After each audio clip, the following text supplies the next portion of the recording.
sebelah sana, lampunya masih menyala. Pasti ada orang yang masih bangun di ruangan itu. Itu ruangan kerja Tumenggung.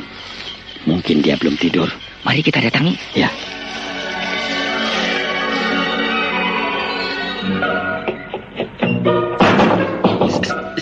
Siapa kalian?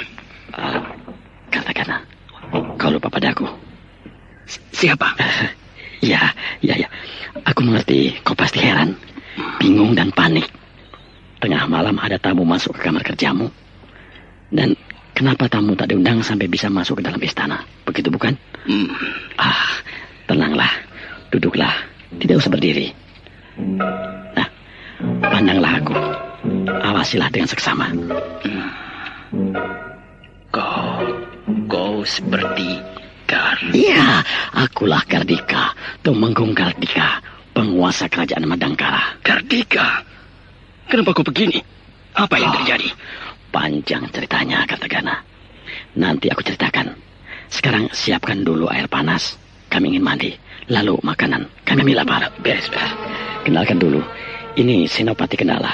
Daulat Kanjeng Tumenggung Kartagana. Terima kasih. Gardika segera menceritakan pengalamannya selama ini. Betapa dia harus melarikan diri dan bersembunyi, takut kalau Brahma menemukan persembunyiannya. Tumenggung Kertagena mendengarkan dengan seksama penuturan Gardika. Begitulah ceritanya. Kenapa kami sampai di sini pada tengah malam seperti maling ayam? Siapa Brahma? Pemimpin pemberontak itu? Anak tiri Tumenggung Ardalepa. Hah? Tumenggung Ardalepa, pejabat tinggi Mahkamah Agung di pusat kerjaan kita? Iya, benar. Putra dari istrinya yang sekarang? Istrinya yang sekarang namanya Gayatri. Ya, aku tahu. Katanya orang Madangkara. Benar. Nah, sebelum menikah dengan Tumenggung Ardalepa, dia sudah punya anak laki-laki, yaitu Brahma. Oh, kalau begitu kakak tirinya Dewi Mantili. Benar. Lalu Dewi Mantili sendiri bagaimana? Bukankah dia juga berada di kerajaan Madangkara? Dia pun ikut berontak. Bagaimanapun juga, mereka adalah putra-putra negeri Madangkara. Jadi wajar kalau ingin menghirup udara kemerdekaan. Memang kita bisa mengerti keinginan mereka. Tapi kita sebagai bangsa Kuntala diperintahkan untuk menumpas setiap usaha yang menjurus kepada kemerdekaan kerajaan yang kita jajah. Benar. Tapi kau gagal. Aku itu. Maka dari itu, aku minta perlindungan padamu. Aku mau saja, karena kau temanku. Tapi bagaimana dengan pusat? Pasti mereka akan tahu kau melarikan diri dan minta perlindungan padaku. Dan aku pasti disalahkan kalau tidak memberi laporan ke pusat. Boleh kau lapor ke pusat, tapi hanya kepada Tumenggung Raksa. Ya, aku mengerti. Syukurlah kalau kau mengerti.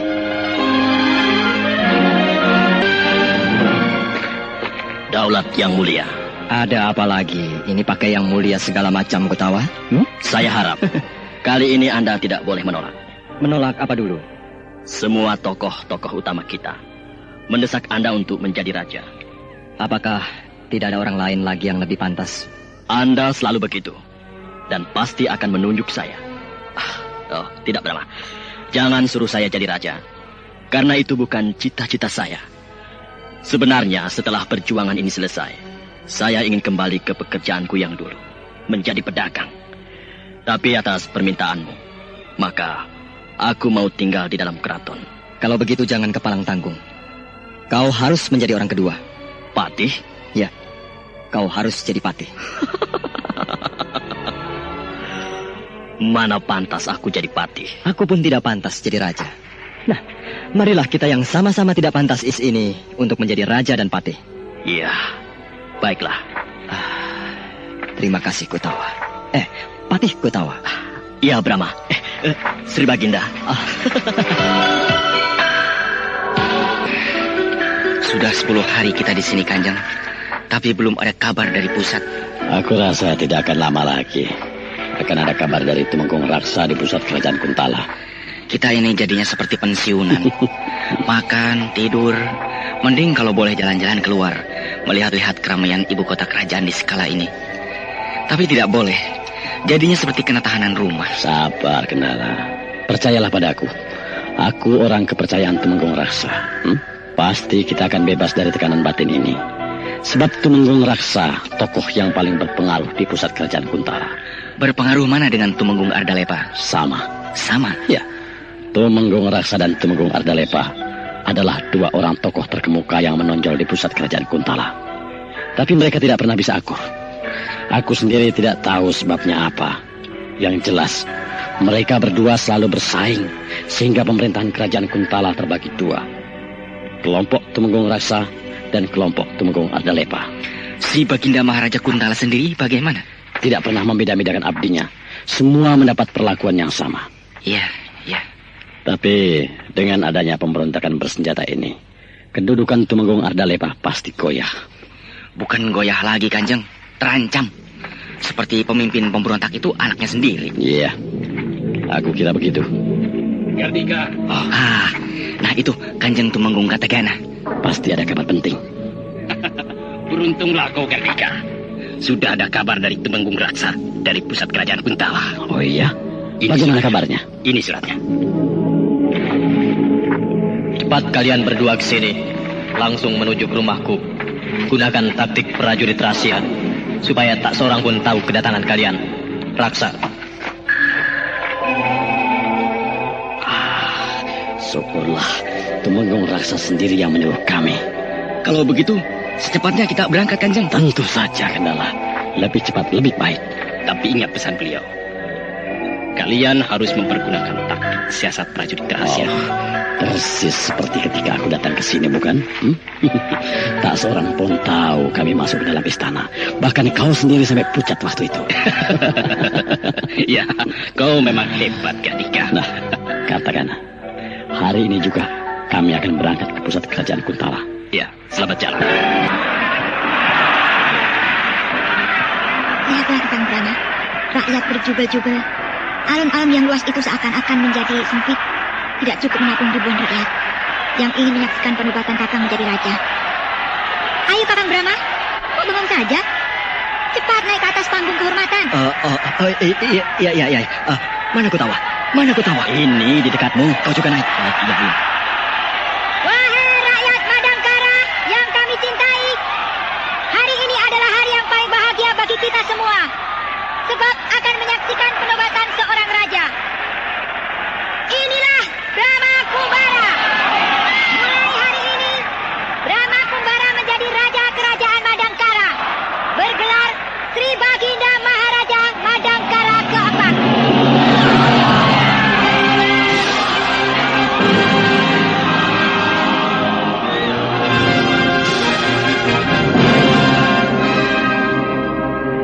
Saudara-saudaraku sekalian, Daulat tuanku. aku telah dinobatkan menjadi Raja Madangkara. Dan selama 7 hari 7 malam, kita semua bersama rakyat telah mengadakan pesta untuk merayakan hari bahagia itu. Kini semuanya telah usai. Maka mulai hari ini kita siap kembali untuk bekerja. Daulat tuanku. Sebelum itu, perkenankanlah saya untuk menyampaikan kehendak saya, yaitu mengangkat sahabat sejati saya yang termasyhur dengan sebutan Juragan Kotawa untuk menjadi wakil saya dengan pangkat patih. Majulah Kotawa. Daulat tuanku. Disaksikan oleh para sesepuh kerajaan Madangkara serta para tokoh pimpinan pemerintah kerajaan Madangkara, maka saya menobatkan Gotawa menjadi Paduka Mahapati Gotawa.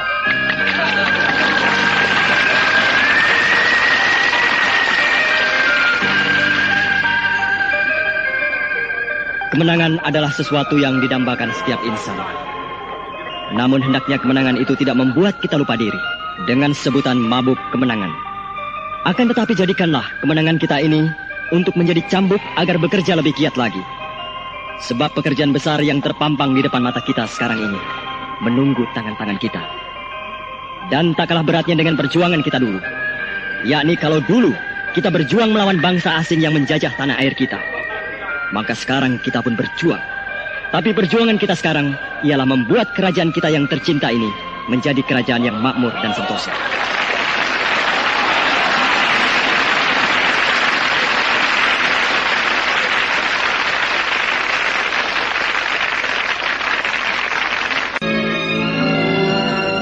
Setelah melakukan perjalanan secara sembunyi-sembunyi, Gardika dan Kendala akhirnya sampai di pusat kerajaan Kuntala.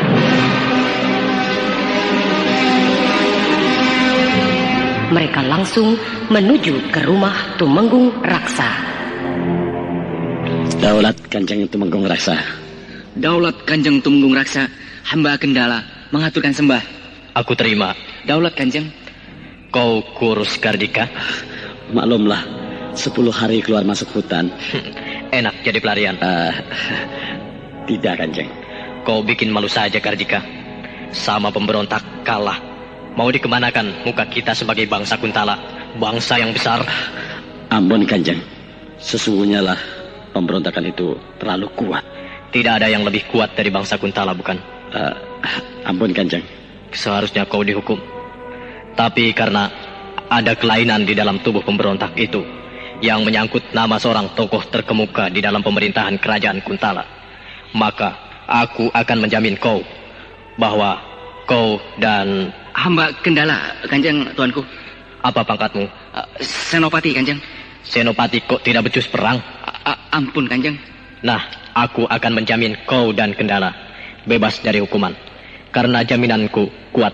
Sebab kau yang tahu langsung bahwa anaknya Tumenggung Ardalepa yang jadi pemimpin pemberontak. Terima kasih, Kanjeng. Besok kita menghadap ke Sri Baginda Maharaja Kuntala. Daulat Kanjeng.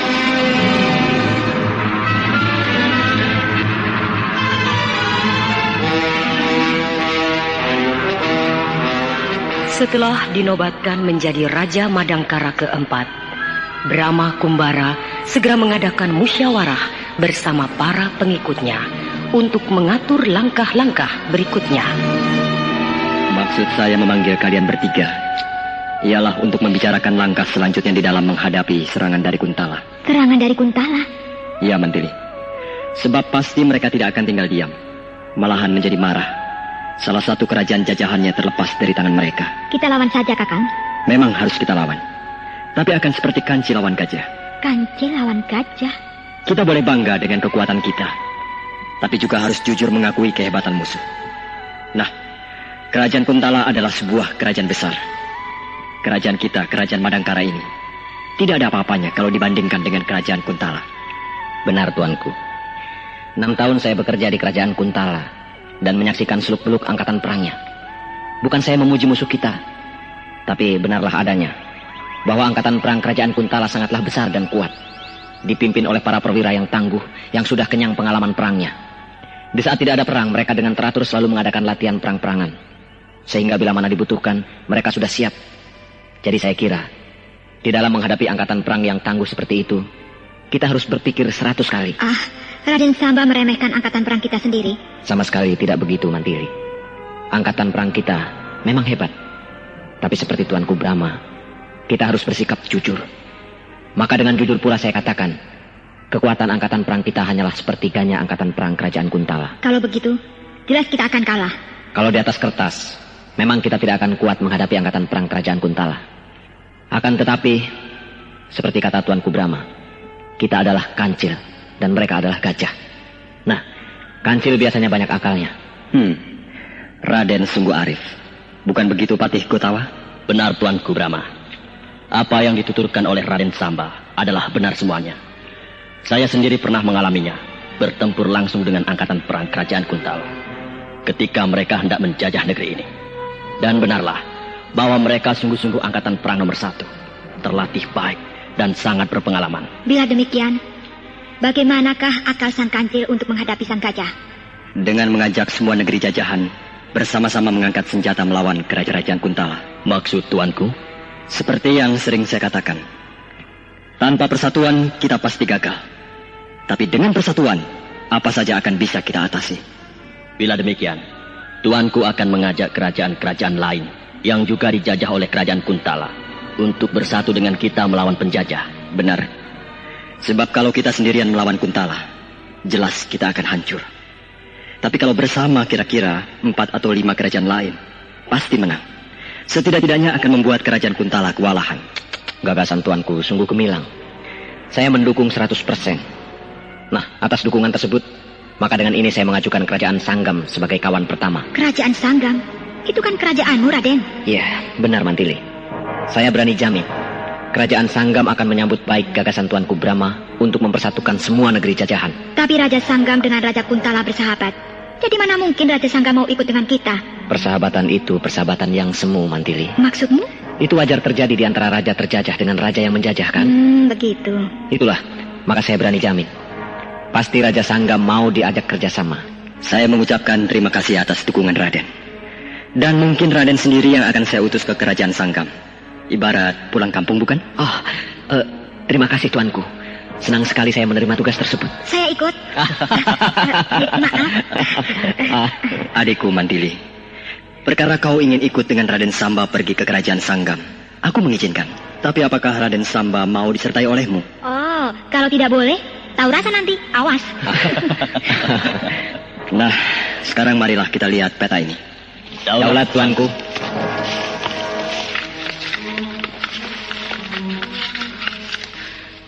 Ini negeri kita, kerajaan Madangkara.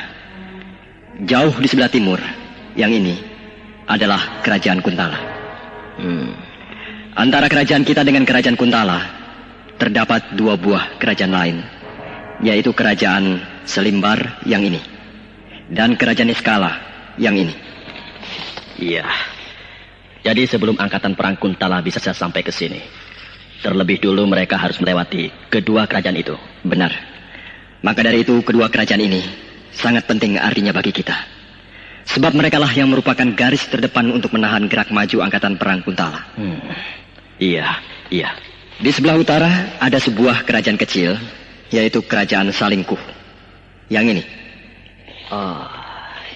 Dan di sebelah barat ada sebuah kerajaan cukup besar, yaitu kerajaan Gudawang. Yang ini. Oh iya. Di sebelah selatan ada dua buah kerajaan, yaitu ini. Kerajaan yang termasyhur keindahan alamnya, serta gadis-gadisnya yang cantik. Pasti Anda semua sudah tahu, terutama Raden Samba. Itu kerajaan saya, kerajaan Sanggam. Kerajaanmu yang ini ya? Iya, ini tanah air saya, kerajaan Sanggam. Lalu yang ini? Satu lagi, kerajaan apa Kakang Brahma? Itu kerajaan Saptarema. Ini kerajaan Saptarema yang rajanya bertangan 10. Sebenarnya tangannya 2, seperti kita Mantili. Tapi karena kesaktiannya yang bisa ribuan batu dari sungai Talamenta hanya dalam waktu 1 malam, maka dikira orang, dia punya tangan lebih dari 2. Paman Pate sudah pernah berjumpa dengannya? Sudah, dan saya lihat, tangannya tetap 2. Iya. Nah, setelah kita melihat gambar peta tadi, maka jelas letak kerajaan kita yang paling menguntungkan, sebab dikelilingi oleh 5 buah kerajaan besar dan kecil. Supaya aman, kelima kerajaan itu saja yang kita ajak kerjasama, Kakang. Tuanku. Susah kalau punya kakak jadi raja. Kebiasaannya panggil Kakang jadi tuanku. Tuanku Kakang saja ya. Nah, benar katamu Mantili. Kelima kerajaan itulah pertama-tama yang harus dihubungi. Daulat Tuanku. Di keempat kerajaan, yaitu kerajaan Sanggam, kerajaan Selimbar, kerajaan Salingkuh, dan kerajaan Saptarema, semuanya ada rajanya. Dalam arti kata, kerajaan-kerajaan itu diperintah oleh seorang raja yang asli bangsa negeri itu, dan juga merupakan keturunan raja-raja terdahulu. Hanya satu kerajaan yang tidak mempunyai raja, yaitu kerajaan Niskala. Kerajaan Niskala ini sama dengan kita, diperintah seorang tumenggung yang dikirim dari pusat kerajaan Kuntala. Seperti kerajaan kita ya, Kakang? Diperintah oleh Tumenggung Kartika? Iya, benar Mantili. Kenapa begitu? Mungkin kerajaan Madangkara dan kerajaan Niskala merupakan kerajaan yang besar dan dianggap rawan. Maka rajanya dicopot dan diganti oleh seorang tumenggung yang langsung ditunjuk oleh pusat. Begitu. Nah, untuk menghubungi kelima kerajaan tersebut sudah saya tentukan. Yaitu untuk pergi ke kerajaan Sanggam ialah Raden Samba sendiri disertai oleh Mantili.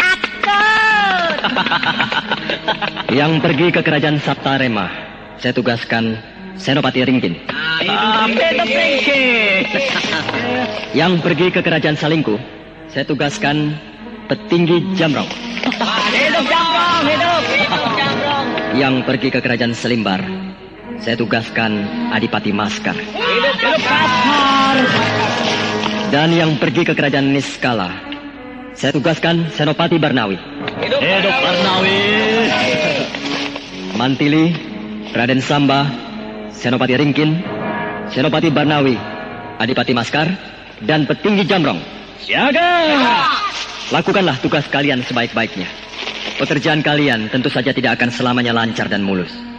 Sebab tidak semua bangsa terjajah mau merdeka.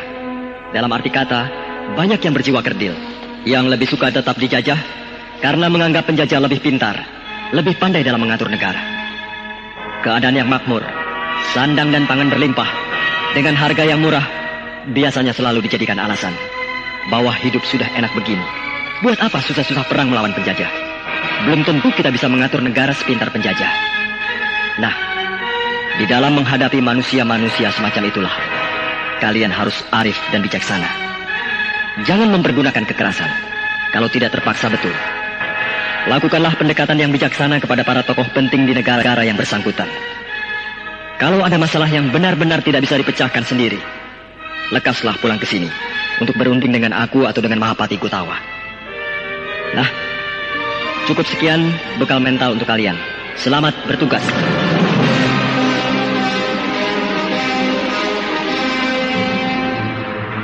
Sementara itu, di pusat kerajaan Kuntala sedang terjadi kasus yang maha rumit.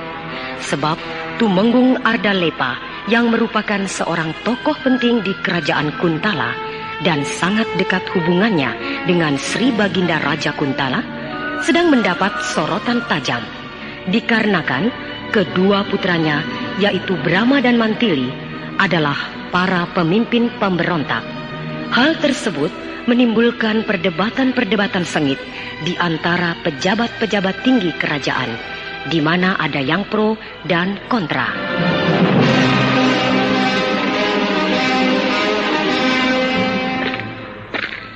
Bagaimana hasil sidang besar itu, Kanjeng? Tumenggung Ardalepa tidak dikenakan hukuman apa-apa. Hanya diberhentikan dengan hormat. Dicopot dari jabatannya? Dalam sidang istimewa itu hadir semuanya. Semua pejabat tinggi kerajaan ramai berdebat. Ada yang membela Tumenggung Ardalepa, ada yang menjatuhkan, dan ada pula yang netral. Tumenggung Ardalepa sendiri hadir atau tidak? Tentu saja tidak. Sebab dia yang jadi pesakitan. Kanjeng Tumenggung Raksa pasti yang paling ngotot untuk menjatuhkan Tumenggung Ardalepa. Iya, nampak jelas. Tumenggung Raksa benci pada Tumenggung Ardalepa. Tapi dia tidak bisa sewenang-wenang menjatuhkan hukuman pada Tumenggung Ardalepa. Sebab bukan dia seorang yang berhak memutuskan. Akan tetapi semua anggota sidang istimewa. Tapi kalau dipikir-pikir, memang terlalu kejam kalau menghukum Tumenggung Ardalepa. Sebab beliau banyak berjasa terhadap kemajuan kerajaan Kuntala. Itulah kelemahan bangsa kita. Maksud Kanjeng? Tumenggung Miwah di dalam sidang istimewa itu menolak dengan keras. Tidak setuju mengajukan Tumenggung Ardalepa ke pengadilan agung. Sebab Tumenggung Ardalepa banyak berjasa terhadap kerajaan. Selain itu, tokoh yang terpandang dan disegani. Maka dampaknya akan tidak baik bagi perkembangan kaum muda di masa depan. Ya, itu saya setuju. Tapi Tumenggung Raksa membantah dengan keras bahwa hal itulah kelemahan bangsa kita. Terlalu banyak tenggang rasa, sungkan terhadap orang terpandang untuk bertindak tegas. Memang Tumenggung Ardalepa banyak jasanya. Akan tetapi apa artinya jasa kalau pada akhirnya menjadi pengkhianat? Saya kira bukan pengkhianat, tapi hanya lalai. Kelalaian itulah yang melibatkan beliau ke dalam kesalahan yang besar. Tapi tidak terlibat besar, bukan? Sebab tidak ikut langsung aktif di dalam pemberontakan itu. Malah tidak tahu sama sekali bahwa yang menjadi pemimpin pemberontak itu adalah anaknya sendiri. Tidak mungkin tidak tahu, Kendala. Sebab bagaimanapun juga di antara mereka ada hubungan. Meskipun tahu, tapi sukar mengawasinya. Sebab jaraknya terlalu jauh. Bahkan mungkin hubungan itu hanya dilakukan 1 tahun sekali. Bahkan lebih. Nah, di antara waktu yang terluang itulah kedua anaknya melakukan kegiatan sendiri-sendiri. Dalam hal ini, persoalannya terletak pada tanggung jawab, Kendala. Di mana tanggung jawab sebagai seorang pembesar kerajaan untuk menjaga kebesaran kerajaan dari segala macam rongrongan yang akan menggerogoti kelestarian kerajaan? Yang harus dijaga kelestariannya, Kanjeng. Kerajaan yang mana? Kerajaan Kuntala atau kerajaan jajahannya? Ya, tentu saja semuanya. Sebab kerajaan jajahan juga sudah termasuk milik kita yang harus dipelihara terus sebagaimana milik kita sendiri. Mana mungkin bisa, Kanjeng?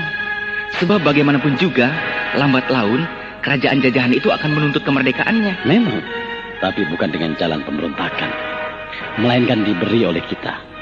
Pada saatnya nanti, kita sendiri yang akan memberikan kemerdekaan kepada mereka. Nah, kurang bagaimana baiknya kita sebagai bangsa besar? Tidak usah diminta, kita akan memberikannya. Itu bukan kebaikan, Kanjeng, tapi kebanggaan yang disertai keangkuhan. Apa maksudmu? Maksudnya, supaya martabat kita sebagai bangsa besar terangkat di mata dunia. Lihatlah, bangsa Kuntala memang penjajah, yang jajahannya tersebar di mana-mana.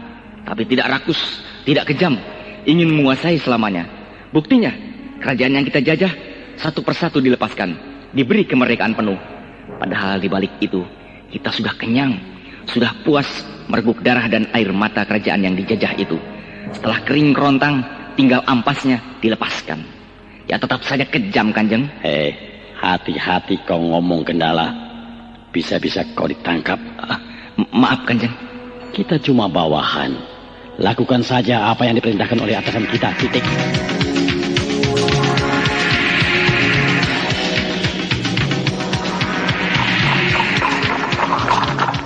Berhenti dulu Mantilia. Dari atas puncak bukit ini, layangkanlah pandanganmu ke bawah sana. Itulah kerajaan Sanggam. Tanah airku terhampar di bawah sana. Sungguh elok negerimu itu. Dikelilingi oleh gunung-gunung yang hijau dan dibatasi oleh lautan yang biru. Seperti negeri impian. Nah, akhirnya kau juga sama dengan para pendatang yang lain, mengagumi keindahan kerajaan Sanggam. Aku kira hanya cerita saja tentang negeri Sanggam yang indah. Sekarang aku melihatnya sendiri. Iya, memang indah. Yang indah, yang merana. Merana. Bukankah kerajaan Sanggam kerajaan jajahan? Iya, memang sayang. Tapi jangan cemas. Tidak akan lama lagi kerajaanmu akan bebas merdeka. Nanti nih, mendengar kata merdeka, aku jadi tidak sabar. Ingin segera menjumpai ayahku. Apa salahnya? Mari kita pacu kuda kita. Iya. Iya.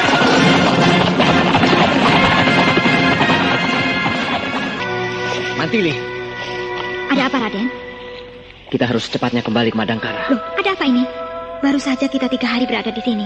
Baginda minta tenaga bantuan dari kerajaan Madangkara. Bantuan apa? Bantuan pasukan perang. Hah? Untuk apa? Untuk mempercepat meletusnya pemberontakan. Memangnya sudah ada persatuan pemberontak di sini? Baginda Raja Sanggam dan ayahku sudah lama mempersiapkan kelompok penentang penjajah. Tapi belum berani bergerak. Sebab merasa belum siap benar. Nah, kalau dibantu oleh pasukan perang dari Madangkara yang sudah berpengalaman, mereka berani. Kalau begitu, harus dirundingkan dengan Kakang Brahma. Maka dari itu, ayo kita pulang. Ayo.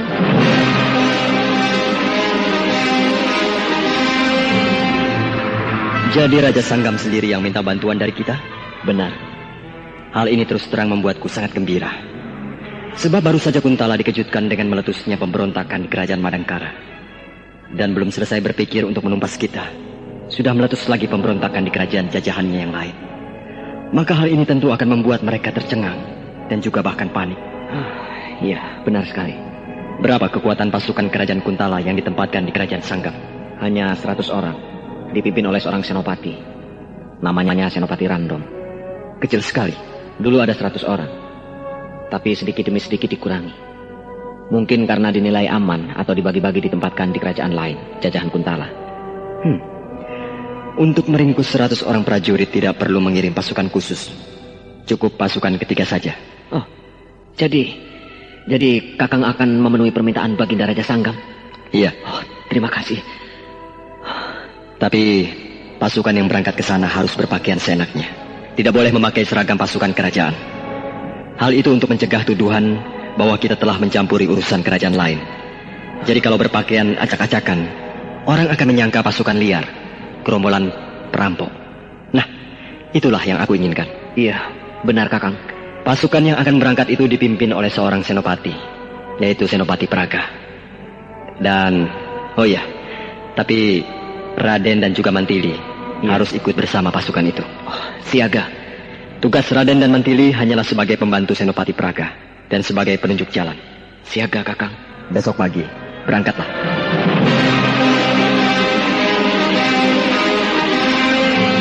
Pasukan tempur kerajaan Madangkara yang dikirim khusus untuk membantu perjuangan pembebasan rakyat di kerajaan Sanggam itu sudah tiba di kerajaan Sanggam.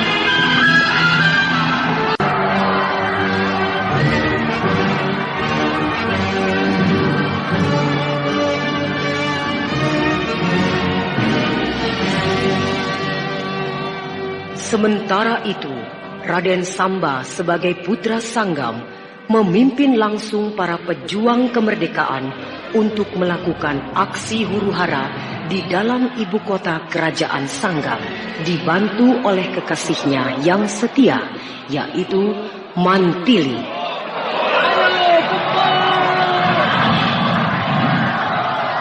Apa itu? Ada apa, Tamtama? Ada huru-hara. Siapa yang melakukan huru-hara? Gerombolan. Gerombolan apa? Dan dari mana? Gerombolan perampok. Hebat benar gerombolan perampok itu. Berani masuk ke ibu kota. Gerombolan apa? Mereka mengamuk, tapi yang diserang hanya anggota-anggota pasukan keraton saja. Rakyat tidak diapa-apakan. Berontak. Ya, mereka bukan gerombolan biasa, tapi pemberontak. Siapkan seluruh pasukan. Kau cepat naik ke atas genting rumah yang paling tinggi. Begitu melihat pasukan keraton keluar, lepaskan panah api. Baik.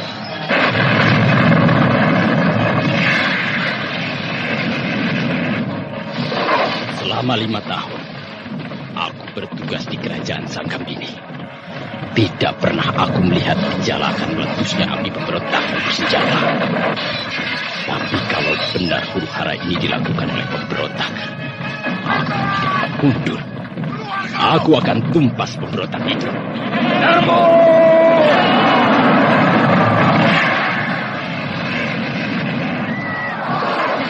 Itu dia pasukan keraton. Ya, secepatnya aku harus melepaskan panah api.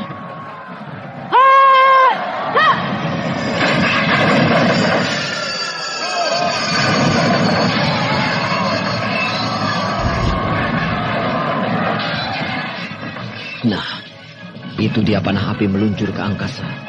Berarti pasukan keraton sudah bergerak. Bagus.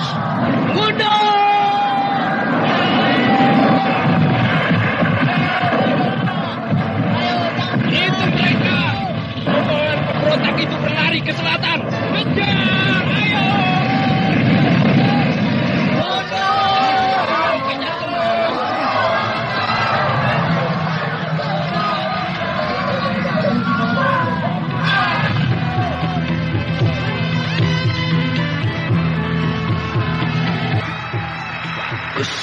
Semuanya sudah berkumpul di gerbang kota bagian selatan ini.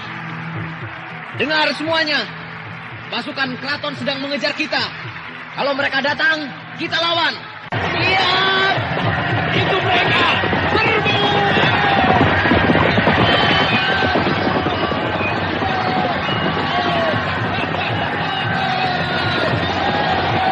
Rombongan pemberontak itu mundur terus.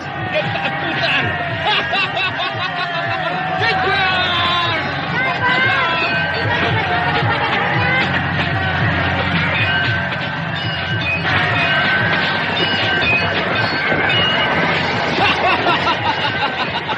Rombolan pemberontak itu mau bertahan di padang renyah. Bagus. Rupanya mereka minta dihancurkan di padang renyah itu. Gempur! Gempur!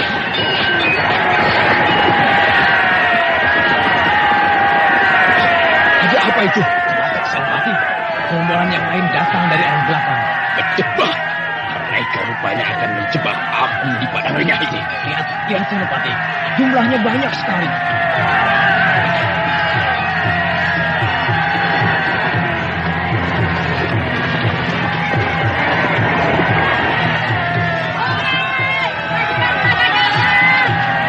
Hancurlah kalian pasukan keraton.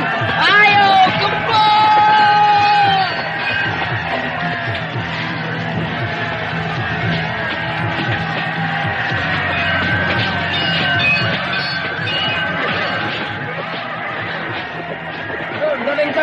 Mantili, apa kabar?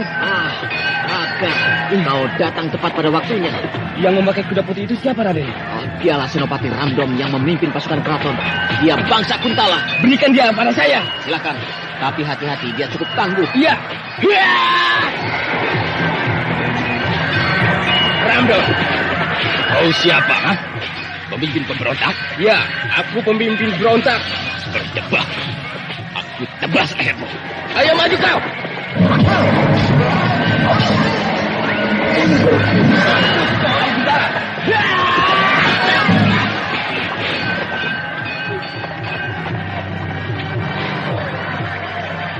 Hei, kalian pasukan keraton, lihat! Senopati Praga menantang kepala Senopati Ramdom. Iya, rupanya Senopati Ramdom sudah mampus dan lehernya dipenggal oleh Senopati Praga. Lalu kepalanya diacung-acungkan begitu. Bagus, kalian berhenti perang. Berarti kalian tahu bahwa pemimpin kalian sudah putus lehernya. Letakkan senjata kalian dan kumpulkan di sana. Cepat!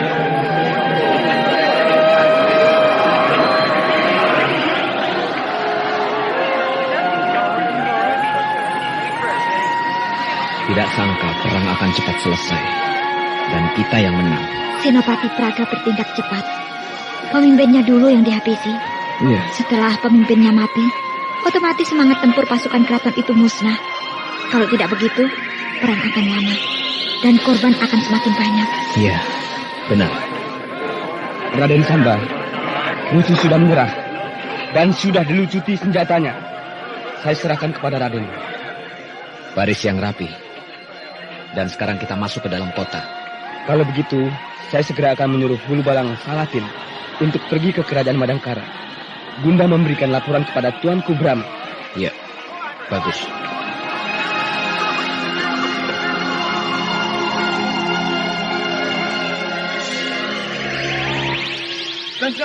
Kanjeng Tumenggung Gardika. Ada apa kendala? Ada berita yang maha penting. Apa itu? Ada pemberontakan lagi. Di mana? Di kerajaan Sanggam. Di kerajaan Sanggam? Ya, kerajaan Sanggam jatuh ke tangan pemberontak dan langsung menyatakan kemerdekaan. Oh, pemberontakan di kerajaan Madangkara belum ditangani. Sudah meletus lagi pemberontakan yang lain. Dan yang paling mengejutkan, pemimpin pemberontak itu adalah Raden Samba. Raden Samba? Ya, Raden Samba yang dulu di kerajaan Madangkara menjabat sebagai kepala urusan perumahan rakyat. Ya, dia memang bangsa Sanggam. Rupanya akibat pemberontakan di kerajaan Madangkara itu menjalar ke kerajaan lainnya. Kau tahu itu semua dari mana? Barusan saya dari Balai Agung. Semua pejabat tinggi dimarahi oleh Baginda. Sri Baginda Maharaja Kuntala? Ya, saya mengintip dari jendela belakang. Sri Baginda sangat murka. Tangannya memukul meja berulang kali. Semuanya dimarahi. Keadaan jadi tambah runyam. Mantili, ada kabar penting dari Kakang Brahma. Oh ya? Kabar apa? Utusan yang dikirim ke 5 kerajaan sudah kembali, disertai seorang utusan dari masing-masing kerajaan. Kemudian akan mengadakan rapat penting, membicarakan kerjasama antar kerajaan jajahan. Nah, Kakang Brahma minta utusan dari sini. Baginda Raja Sanggam mengutus aku. Bagus. Kapan akan berangkat ke Madangkara? Besok pagi. Aku ikut. Kau ini Mantili ikut melulu. Takut kau disambar gadis lain. Siapa yang mau sama aku ini, ya? Susah punya tunangan ganteng. Banyak yang ngincer. Apa kau kira kau tidak cantik? Barangkali. Nah, aku juga susah punya tunangan cantik. Banyak yang nguber. Makanya, aku harus dibawa kalau kau pergi. Supaya kita sama-sama aman. Ya, untuk amannya ya boleh saja. Hadir 5 orang utusan dari 5 kerajaan. Yaitu Punggawa Mastaka sebagai utusan dari kerajaan Saptarena. Setinggi Sakung sebagai utusan dari kerajaan Salingkut. Raden Samba sebagai utusan dari kerajaan Sanggam. Saudara Udayana sebagai utusan dari kerajaan Selimbar. Dan terakhir Saudara Udaka sebagai utusan dari kerajaan Niskala. Dan saya sendiri didampingi Mahapati Kotawa sebagai wakil dari kerajaan Madangkara.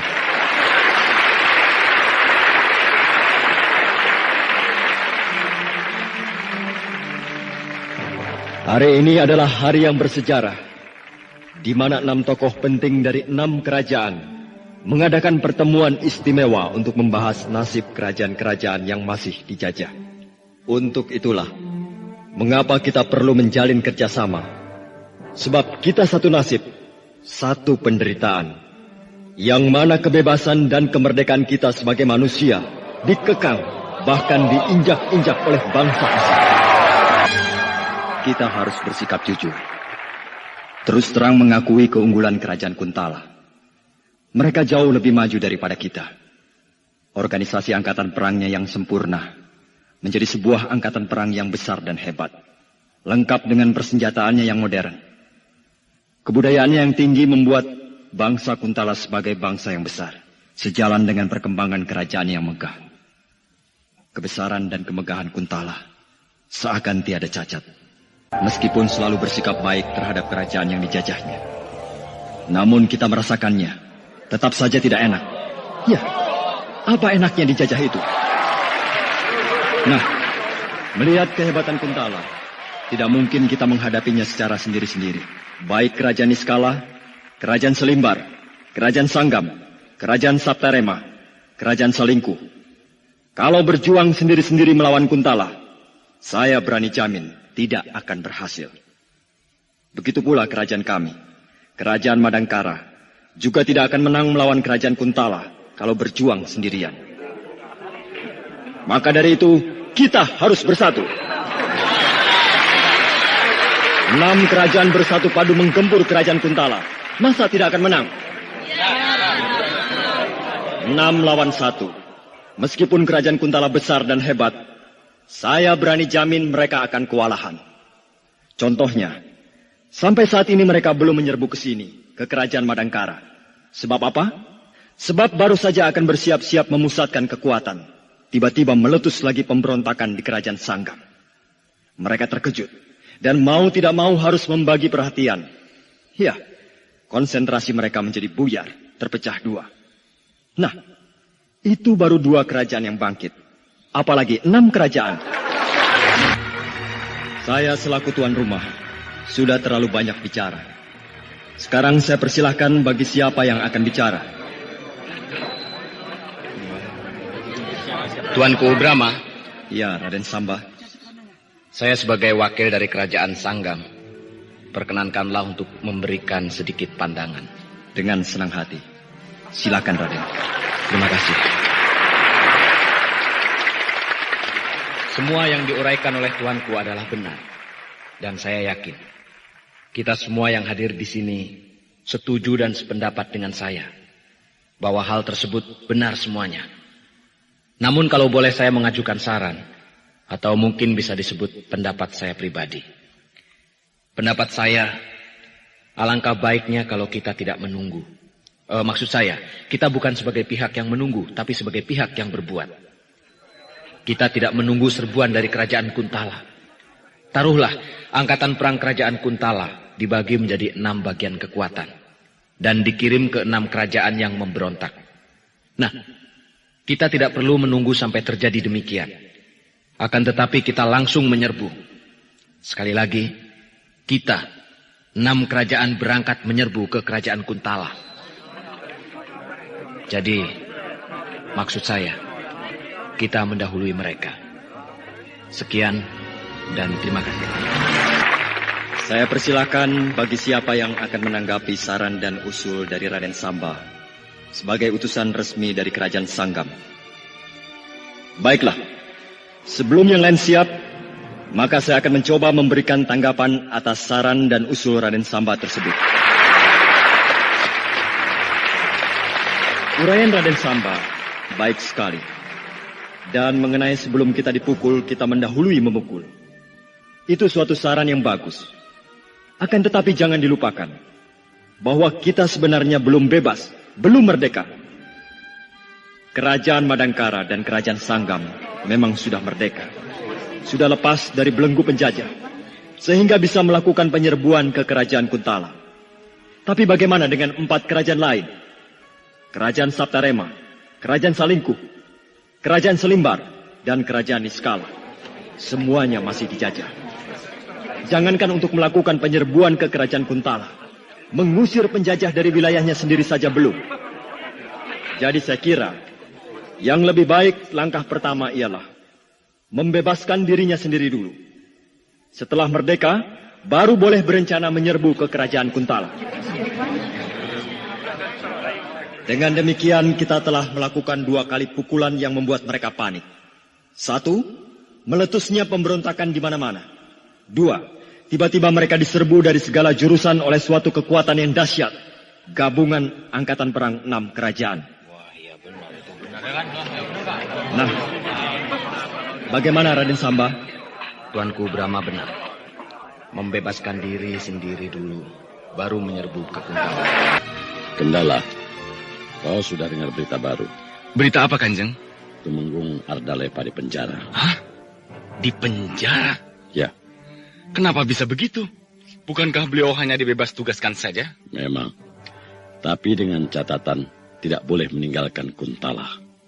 Nah, rupanya beliau tidak tahan. Lalu berusaha keluar. Kasarnya melarikan diri. Pasti dia mau ke Madangkara, menemui kedua anaknya, Brahma dan Mantili. Benar. Lalu? Ketahuan. Lalu ditangkap dan dipenjara. Baginda sendiri bagaimana? Baginda tidak tahu. Semua ini urusan Kanjeng Tumenggung Raksa dan Panglima Perang Arya Rongkah. Istrinya, Tuan Putri Gusti Gayatri bagaimana? Di penjara juga. Berita tentang Tumenggung Ardalepa dan istrinya, Gusti Ayu Gayatri, yang dipenjarakan oleh sebagian pejabat tinggi yang kontra kepadanya, akhirnya sampai ke telinga Brahma. Dewata yang agung, berat sekali ujian yang harus dihadapi Ramanda dan Ibunda.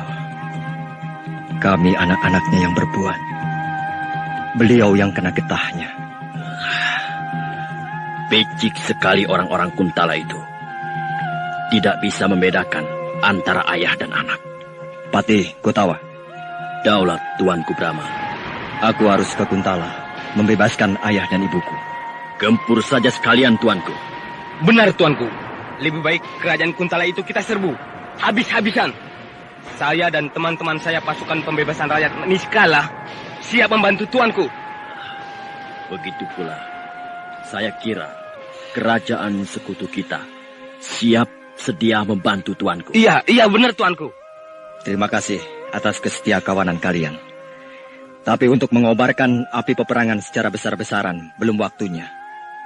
Lagi pula keadaan akan menjadi lebih buruk, di mana keselamatan jiwa kedua orang tuaku lebih terancam. Selain itu, hal ini merupakan persoalan pribadi, intern keluarga. Nah, aku tidak mau urusan pribadiku dicampur adukan dengan kepentingan rakyat banyak, yang akan mempertaruhkan puluhan ribu nyawa yang tidak berdosa. Aku tidak mau melihat banjir darah hanya untuk membela kepentingan diriku sendiri. Banjir darah hanya diperbolehkan untuk perjuangan masa depan negara dan bangsa, bukan untuk kepentingan pribadi.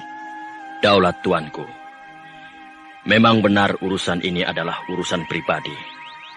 Tapi Tuanku adalah seorang raja. Apapun yang menyangkut seorang raja adalah juga menyangkut rakyatnya. Kedua orang tua Tuanku diperlakukan sedemikian rupa adalah merupakan tindakan balas dendam. Dikarenakan Tuanku menjadi pemimpin perlawanan rakyat Madangkara. Maka dari itu, urusan ini tidak terlepas dari urut-urutan kemerdekaan Kerajaan Madangkara. Perkataanmu benar, Patih Gotawa. Tapi sekali lagi, aku tidak ingin urusan pribadi menjadi urusan negara. Biarkan aku bertindak atas nama diriku sendiri. Bukan Brahma sebagai Raja Madangkara, akan tetapi Brahma, anak petani kampung Camparing. Iya, saya mengerti perasaan Tuanku. Maka, saya tidak berani lagi membantah Tuanku. Aku akan berangkat ke Kuntala. Aku titipkan singgasana kerajaan ini kepadamu. Brahma yang menyusup ke dalam keraton Kuntala pada malam hari telah dijebak oleh 5 iblis dari Gunung Tungkul yang merupakan 5 orang tokoh sakti dari golongan hitam. Sementara pertarungan berlangsung di atas pendopo agung, di bawah sudah siap pasukan keraton mengurung tempat tersebut.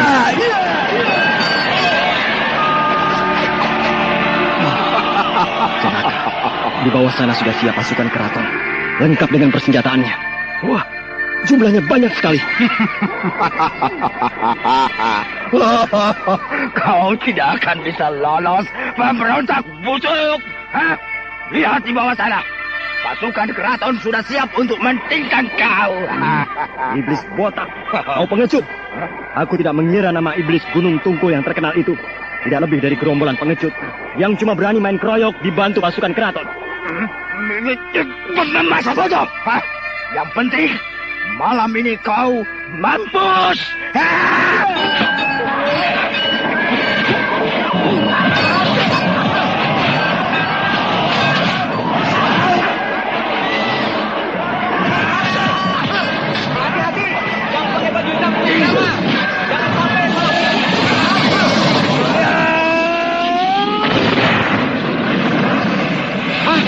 Asap! Hei, jangan lari!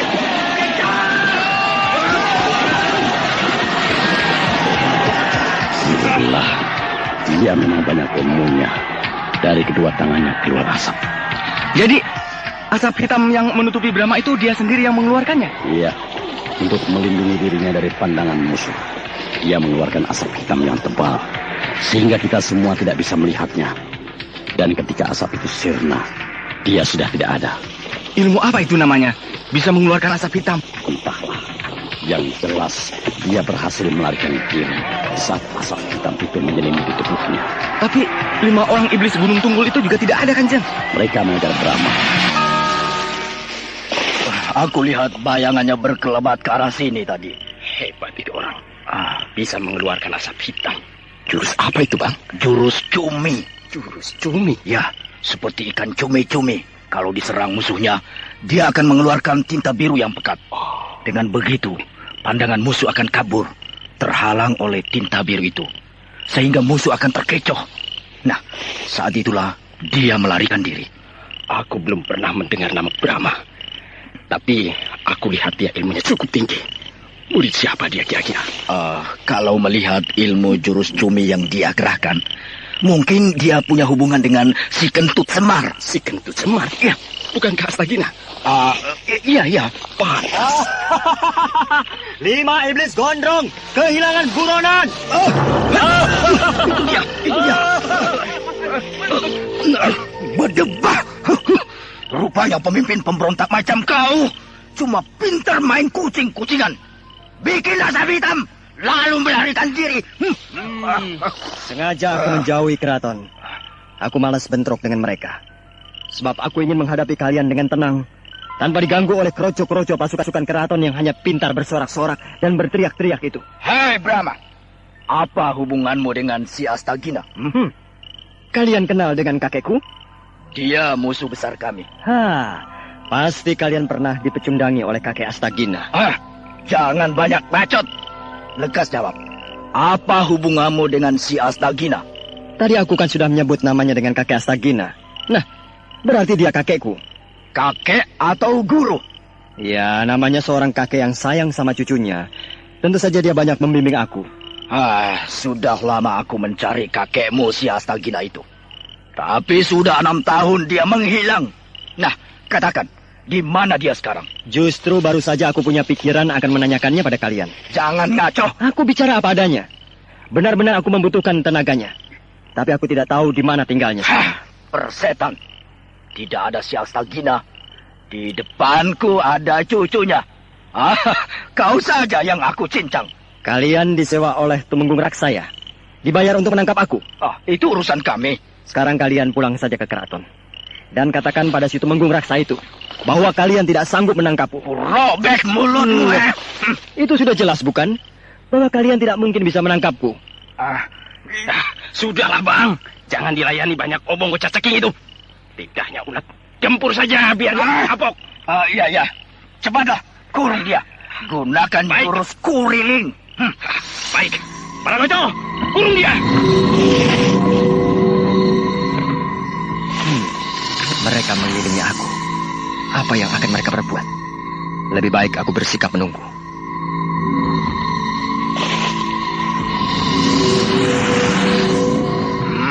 Putar! Mereka terus berputar mengelilingi aku. Sekali-kali melancarkan serangan mendadak tanpa keluar dari barisan. Jadi cepat.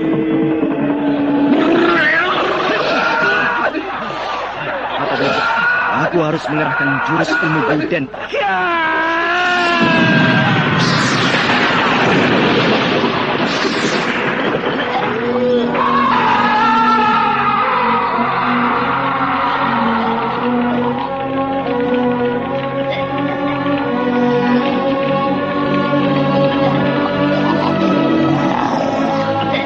Akhirnya, dengan segala kemampuannya, Brahma dapat mengalahkan 5 iblis Gunung Tungkul. Hancurlah si 5 iblis itu. Semuanya terkapar tanpa nyawa. Ya, aku tidak bermaksud sadis. Tapi demi tegaknya kebenaran, terpaksa aku harus membinasakan mereka.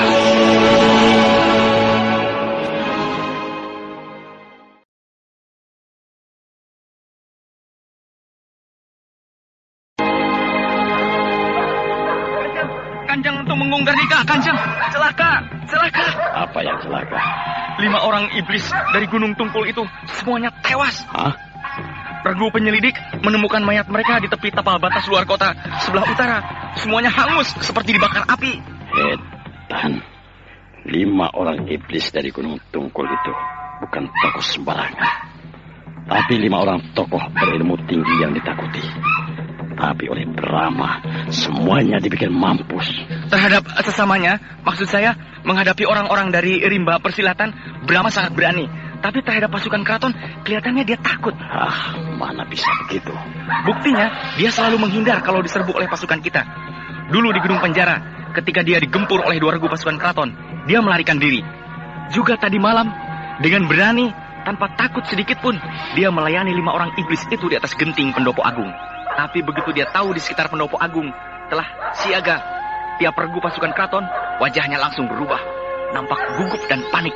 Selanjutnya Kanjeng tahu sendiri, dia mengeluarkan asap hitam lalu kabur. Pikiranmu mungkin benar, dan mungkin juga tidak. Maksud Kanjeng?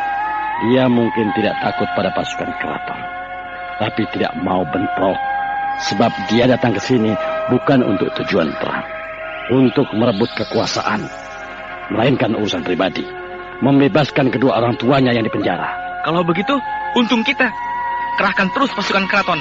Karena Brahma tidak mau bentrok dengan pasukan keraton, maka usahanya untuk membebaskan kedua orang tuanya terhambat terus dan gagal. Ya, aku akan membuat permohonan untuk menambah jumlah kekuatan pasukan. Bagus, saya sangat setuju.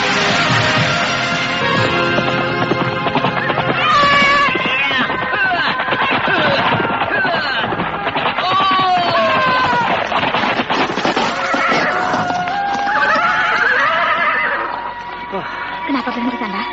Bukankah kita sudah sampai di wilayah kerajaan Kuntala, Mantili? Aku tahu, sebab aku pun sudah melihat gapura tapal batas di bawah sana. Nah, kita sudah harus ganti pakaian. Sebab kita berdua sudah terlalu dikenal oleh orang-orang Kuntala. Terutama di kalangan orang-orang keraton. Aku setuju.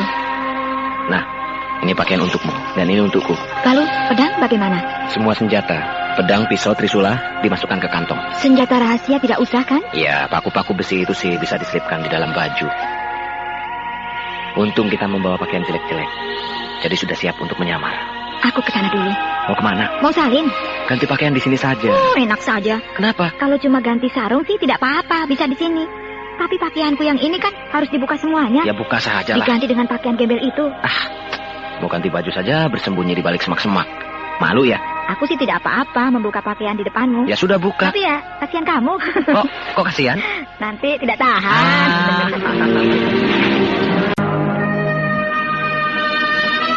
Kita sudah sampai di tembok benteng keraton bagian timur. Ya, untung kita ini pernah jadi orang dalam. Sehingga tahu bagian mana dari benteng keraton yang penjagaannya paling lemah. Mantili, aku dulu yang melompati tembok benteng itu.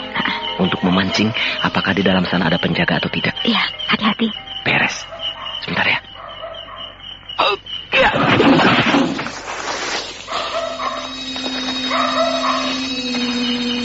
Sunyi. Apa? Tidak ada penjaga. Cepatlah kau naik. Iya.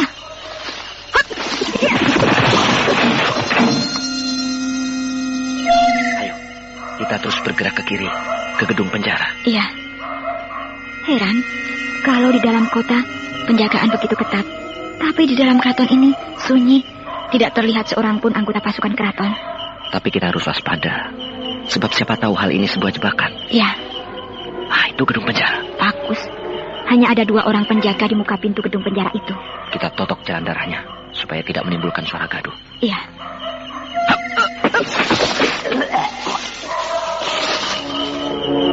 Beres. 2 orang penjaga ini sudah lumpuh. Tapi mereka tidak pegang kunci. Alah, gampang. Gembok itu dicungkil saja pakai trisula. Iya. Iya. Beres, Mati. Cepat buka. Aduh, berisik amat pintu ini. Bikin orang tidur bisa bangun. Kosong. Iya.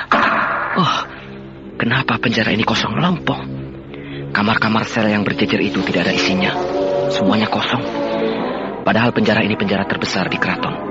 Seharusnya tiap kamar sel penuh dengan orang tahanan. Tapi ini kok... Mungkin semua tahanan dipindahkan. Untuk apa dipindahkan? Karena untuk ditempati ayah dan ibuku. Di mana ayah dan ibumu dikurung? Semuanya kosong. Ya, di kamar rahasia barangkali. Ketika aku jadi pejabat di keraton ini, aku sering mengunjungi penjara ini. Dan setauku, tidak ada kamar rahasia. Yang ada hanya 20 buah kamar sel berderet di sebelah kiri. 10 kamar dan di kanan juga 10 kamar. Nah, kau lihat sendiri. Ke-20 kamar sel itu kosong.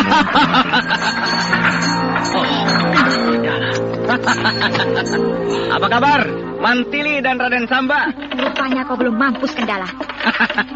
Sengaja aku tidak mati dulu, sebab ingin meringkus kalian berdua di sini. Wah, kau menjebak kami rupanya. Dulu pemimpin kalian juga terkecoh. Dikira di penjara ini bapak dan ibunya dikurung. Tapi tidak. Sekarang kalian juga sama. Memasuki gedung penjara ini. Tapi Tumenggung Ardalepa dan istrinya tidak ada, bukan? Iya. Jadi Kakang Brahma sudah kesini? Ya, tapi dia licin. Berhasil meloloskan diri. Tapi sekarang kalian berdua jangan harap bisa keluar hidup-hidup dari sini. Kendala, sudah jangan banyak omong. Di mana Tumenggung Ardalepa dan istrinya dikurung? Setelah leher kalian putus, baru nanti aku beritahu. Bangsat! Jahat!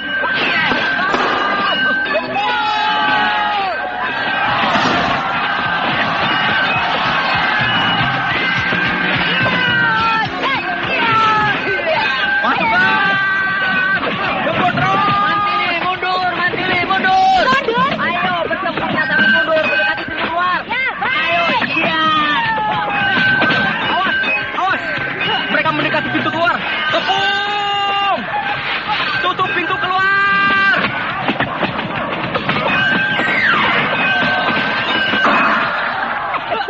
Pintu keluar ditutup. Setan, rupanya kalian benar-benar adu jiwa. Kalian tidak akan bisa keluar dari gedung penjara ini. Gempur terus. Mantili, bertahan terus, Mantili. Oh, main-main.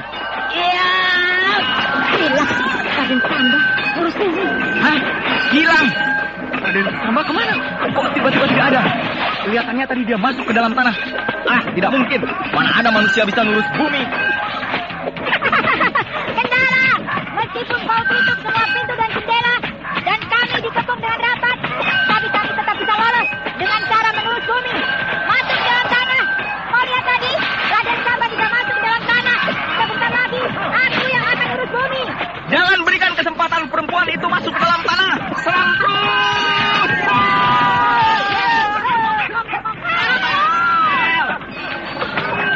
Hah? Seorang anggota pasukan keraton tiba-tiba kakinya melesat ke dalam tanah. Hah? Satu persatu pasukanku amblas ke dalam tanah. Seperti ada yang membetot dari dalam tanah. Lihat Kendala, anak buahmu satu persatu dibetot ke dalam tanah oleh Raden Samba. Mereka dikubur hidup-hidup. Bahaya.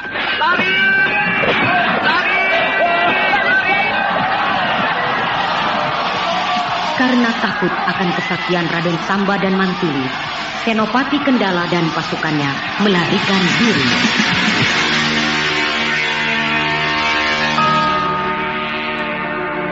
Tadi malam aku dengar ada keributan di gedung penjara. Pasukan keraton bertarung dengan 2 orang asing. 2 orang asing itu pasti Mantili dan Raden Samba. Iya, sebab siapa lagi malam-malam menyatroni gedung penjara? Dan untuk apa? Kalau bukan untuk tujuan istimewa. Kalau begitu, mereka juga berada di sini. Sebenarnya aku lebih suka bekerja sendiri. Tapi aku tidak bisa menyalahkan Mantili. Sebab Tumenggung Ardalepa, ayah kandungnya, yang tentunya dia marah sekali mendengar ayahnya di penjara. Kalau Raden Samba bisa dimengerti, kenapa dia juga ke sini? Sebab tentu diajak oleh Mantili. Karena mereka berdua tidak bisa dipisahkan. Lalu Gotawa, apakah dia juga ke sini? Mudah-mudahan tidak.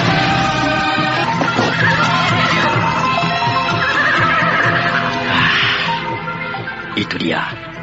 Di bawah dataran yang luas itu terhampar kerajaan Kuntala. Ya, mudah-mudahan Brahma dan Mantili serta Raden Samba sudah pula sampai di sini.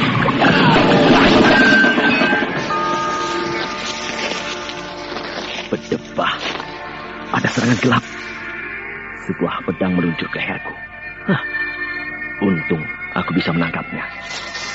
Hei! Keluar! Jangan cuma bisa menyerang sambil bersembunyi. Keluar! Gotawa. Hah? Brahma! Brahma!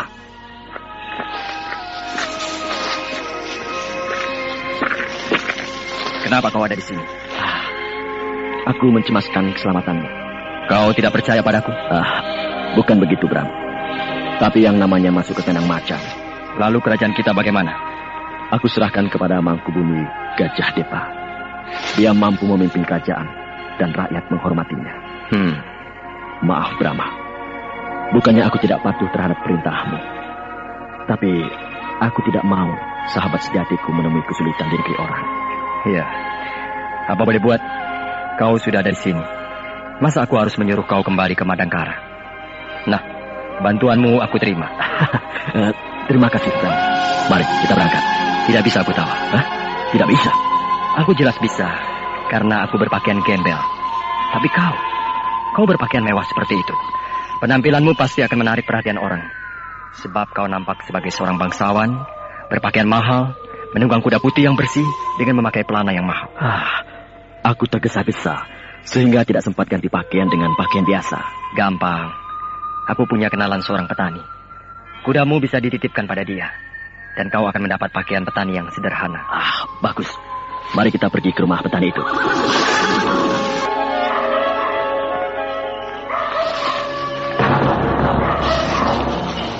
Nah, itu tembok benteng keraton. Enteng. Tembok setinggi itu sih. Sekali lompat, beres. Aku dulu yang melompati tembok benteng itu untuk memancing. Apakah di balik benteng itu ada penjaga atau tidak? Iya. Hop!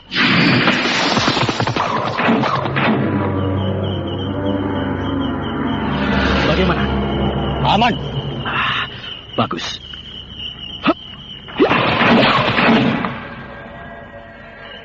Kita sudah berada di dalam keraton.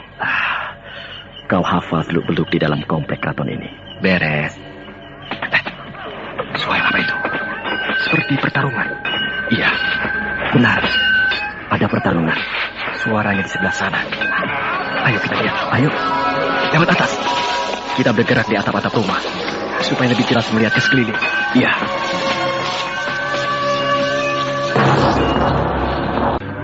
Ketika Brahma dan Gotawa tiba di rumah Tumenggung Raksa, mereka dikejutkan oleh pertarungan yang seru di sisi sebelah kiri dari bangunan gedung.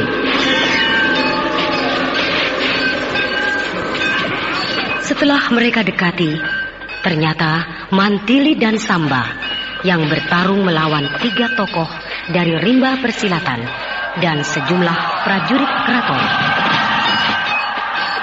Segera Brahma dan Gotawa turun membantu mereka.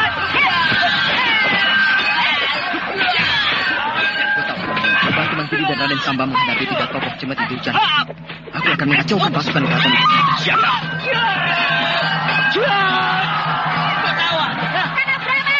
Mantili, Raden, kalian akan dibantu Gotawa menghadapi 3 orang siluman Sungai Tambarakan itu. Aku sendiri akan main-main dengan pasukan keraton itu. Terima kasih, Kakang Brahma. Setan! Masih ingat sama aku enggak? Hah? Kau tikus busuk pengacau Sungai Tambarakan? Dan pengacau itu kalian. Kalian bertiga. 3 Cemeti Durjana. Kepala perompak di Sungai Tambarakan. Ayo, kita teruskan urusan kita yang dulu belum selesai. Berdebah.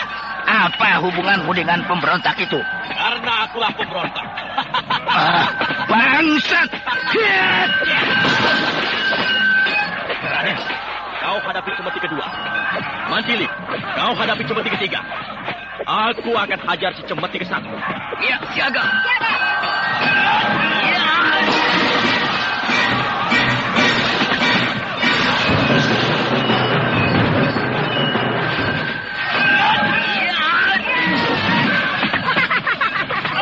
Sekarang kalian tidak bisa main proyek lagi. 3 lawan 3.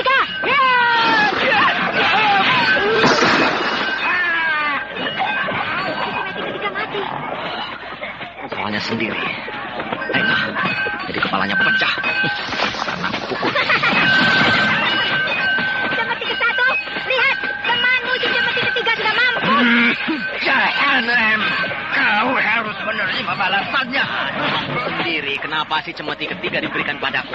Tentu saja dalam waktu sebentar dia sudah mampus. Sekarang kau tinggal berdua. Nah, sebentar lagi juga kau akan sendiri. Mesti mati. Ayo Mantili, cepat bikin mampus si Cemeti kedua. Aku jadi tidak punya lawan ini. Lebih baik aku bantu Kakang Brahma. Iya. Iya.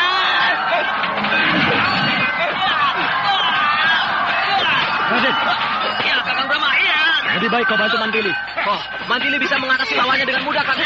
Dan begitu, kita harus bekerja cepat. Sebab pasukan keraton semakin banyak. Iya, di balik pendopo agung itu. Sudah siap ratusan bala tentara. Siap untuk menggempur kita. Oh, iya, benar. Nah, cepat, kau bantu Mantili. 2 orang Cemeti setan itu harus cepat-cepat dibungkam. Baru kita leluasa menghadapi pasukan keraton. Iya, baik, Kakang. Kenapa kau bantu aku? Aku sanggup mengejar Cemeti kedua ini. Iya, aku disuruh Kakang Brahma. Iya. Oh, iya, iya. Nanti aku terangkan sebabnya. Sekarang cepat bikin bungkam si Cemeti kedua ini. Bagus. Si Cemeti kedua sudah mampus. Sekarang hanya tinggal 1. Si Cemeti ke-1.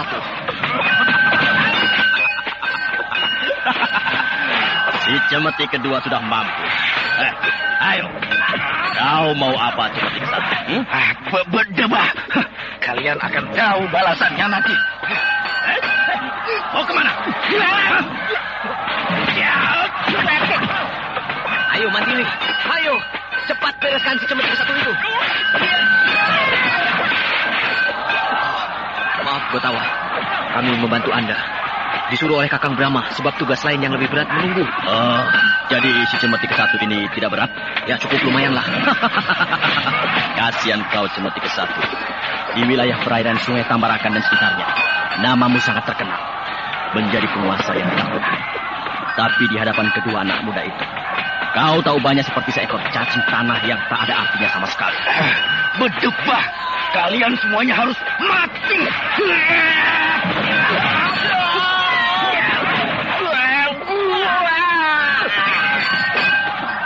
Beres.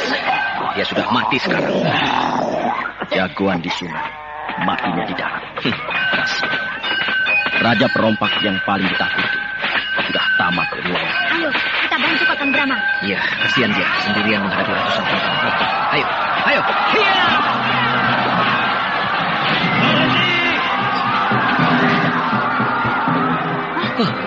Hei, kenapa berhenti? Hati-hati. Mungkin mereka akan ganti siasat. Hai orang-orang Madangkara, menyerahlah. Percuma saja kalian melawan kami. Kalian tidak mungkin bisa lolos. Kalian sudah dikepung. Tidak ada sejengkal tanah pun yang tidak dipenuhi tentara keraton. Mereka bagaikan semut, berjubel-jubel. Inilah saatnya untuk mengadu jiwa. Sabar, tenang. Kita harus melihat kenyataan. Keadaan kita sudah kritis. Lihat, di depan kita berderet pasukan panah. Di sebelah kiri berderet pasukan tombak. Di sebelah kanan berderet pasukan pedang. Dan di belakang kita sudah siap ribuan pasukan berkuda. Siap untuk menggilas kita. Iya, benar. Bagaimanapun gagah beraninya kita, tidak mungkin bisa menahan gempuran angkatan perang kerajaan Kuntala yang dikerahkan habis-habisan malam ini untuk merencah kita. Aku tidak takut. Gue tahu. Kau memang pemberani. Tapi kami juga tidak gentar. Namun harus pakai perhitungan. Jangan main hantam begitu saja. Kenapa aku jadi seperti prajurit yang baru belajar perang? Gampang marah. Maaf Brahma, aku lupa. Kenapa tidak pakai taktik gerilya? Syukurlah aku tahu. Pikiranmu sudah jernih kembali. Dan memang tepat. Kita harus pakai taktik gerilya. Bagaimana caranya, Kakang Brahma? Menyebar. Menyebar? Ya. Dan suatu keuntungan bagi kita. Sekarang malam hari. Pemandangan yang gelap akan membantu kita. Kita bertempur sendiri-sendiri. Berpencar. Tapi jangan di bawah. Melainkan di atas genting. Bertempur sambil lari mundur ke arah tembok benteng. Bagus. Meskipun bala tentara kerajaan Kuntala itu dahsyat, tapi aku yakin hanya sebagian kecil saja yang sanggup bertempur di atap-atap rumah. Nah, siap semuanya. Siaga. Hei, Tumenggung Gardika. Rupanya tawaranmu untuk menyerah kali ini terpaksa kami tolak. Baik, kalian cari mati sendiri.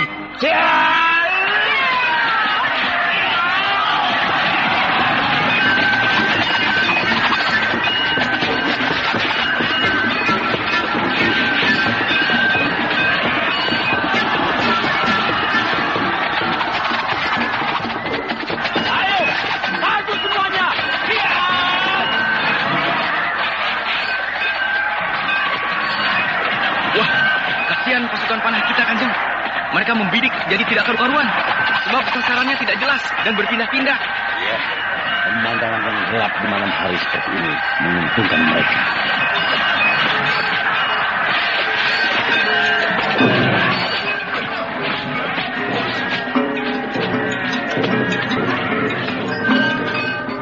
Sementara pertempuran berlangsung di luar pendopo, Brahma Kumbara, sang jagoan kita, dengan keahliannya, menyusup langsung ke tempat kediaman Tumenggung Raksa. Apa kabar, Tumenggung Raksa? Siapa kau? Pandang wajahku baik-baik. Brahma? Iya, aku Brahma, putra Tumenggung Ardalepa. Mau apa kau? Mau apa? Kok masih tanya? Mestinya kau sudah tahu kenapa aku datang padamu. Kau cuma anak tiri. Kenapa kau susah payah merepotkan dirimu sendiri? Betapa rendahnya akhlakmu, Tumenggung Raksa. Bagiku anak tiri atau anak kandung adalah sama. Apalagi ibu kandungku ikut di penjara. Gusti Ayu Dewi Gayatri, istri Tumenggung Ardalepa. Jangan salah paham, Brahma. Kedua orang tuamu tidak di penjara. Terserah kau mau pakai istilah apa. Di penjara, dibui, dikurung, disekap, dan sebagainya. Yang jelas kedua orang tuaku tidak diberi kebebasan. Bukan hanya aku sendiri yang memutuskan untuk menyekap ayahmu. Tapi itu sudah merupakan keputusan Mahkamah Agung. Mau keputusan Mahkamah Agung, mau keputusan Sri Baginda Maharaja Kuntala, terserah. Yang aku inginkan kau menunjukkan di mana ayahku disekap. Hal itu harus dirapatkan dulu di dalam sidang Mahkamah Agung. Tidak perlu resmi-resmian. Sebab aku datang saat ini juga tidak resmi. Kau tidak bisa memaksakan kehendakmu. Lehermu jaminannya. Pemberontak. Lepaskan leherku. Aku patahkan batang lehermu ini. Katakan, di mana Tumenggung Ardalepa disekap? Di rumah kuning. Di rumah kuning? Iya.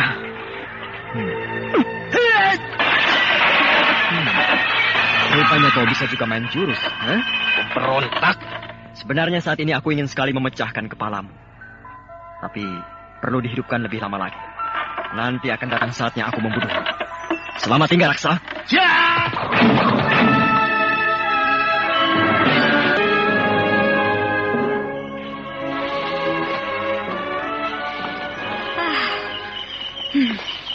Akhirnya aku aku bisa meloloskan diri dari kepungan pasukan keraton.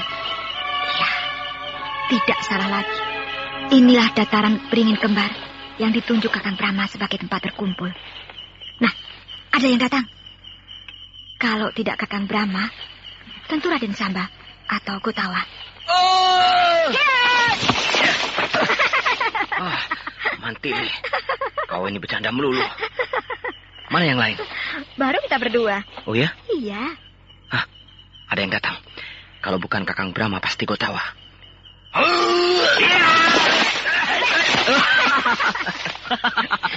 Kalian ini bikin kaget saja. Mana Brahma? Belum muncul. Paling sebentar lagi datang.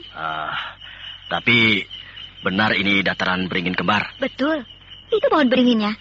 Ada 2, kembar. Iya.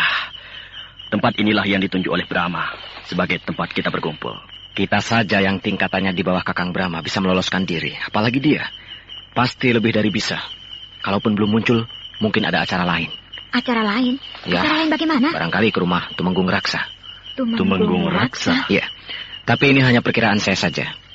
Kakang Brahma mempergunakan kesempatan dalam kesempitan. Iya. Perkiraan Raden benar. Di saat semuanya sibuk mencurahkan perhatian kepada pertempuran, Brahma menyelinap ke rumah Tumenggung Raksa. Wah, bahaya. Rumah Tumenggung Raksa dijaga ketat. Kau tahu? Pasti. Sebab dia merupakan tokoh penting dalam kasus ini. Buktinya kemarin, waktu kita menyatroni rumahnya, kita dihadang beberapa orang tokoh sakti. Ayo, kita kembali lagi ke keraton. Jangan. Kenapa? Bahaya. Dan lagi pula hal itu belum tentu. Itu kan cuma perkiraan kita saja. Tunggu saja dulu barang beberapa saat. Iya, baiklah. Wah, sudah lama sekali kita menunggu. Tapi Kakang Brahma belum muncul juga. Iya ya.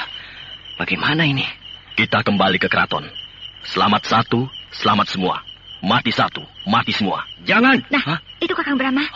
Brahma. Maaf, aku terlambat. Kemana saja sih Kakang? Bikin cemas saja. Seperti yang diperkirakan oleh Raden Samba.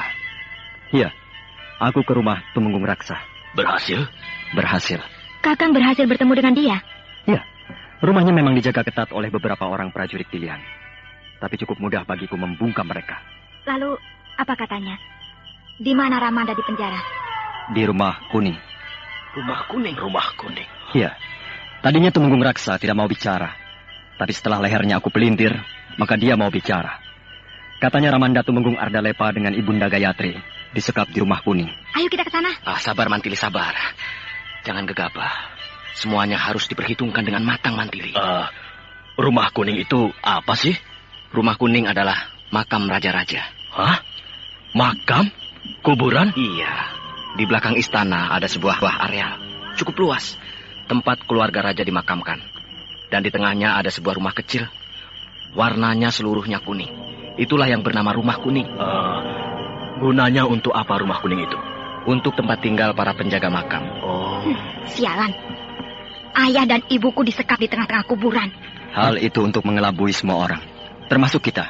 Kalau begitu, tunggu apa lagi? Bukankah sekarang kita sudah tahu tempatnya? Jangan sekarang. Sebab saat ini keraton sedang dijaga benar-benar dengan kekuatan yang hebat. Lalu, bagaimana Kakang? Rumah kuning itu, biarkan saja dulu.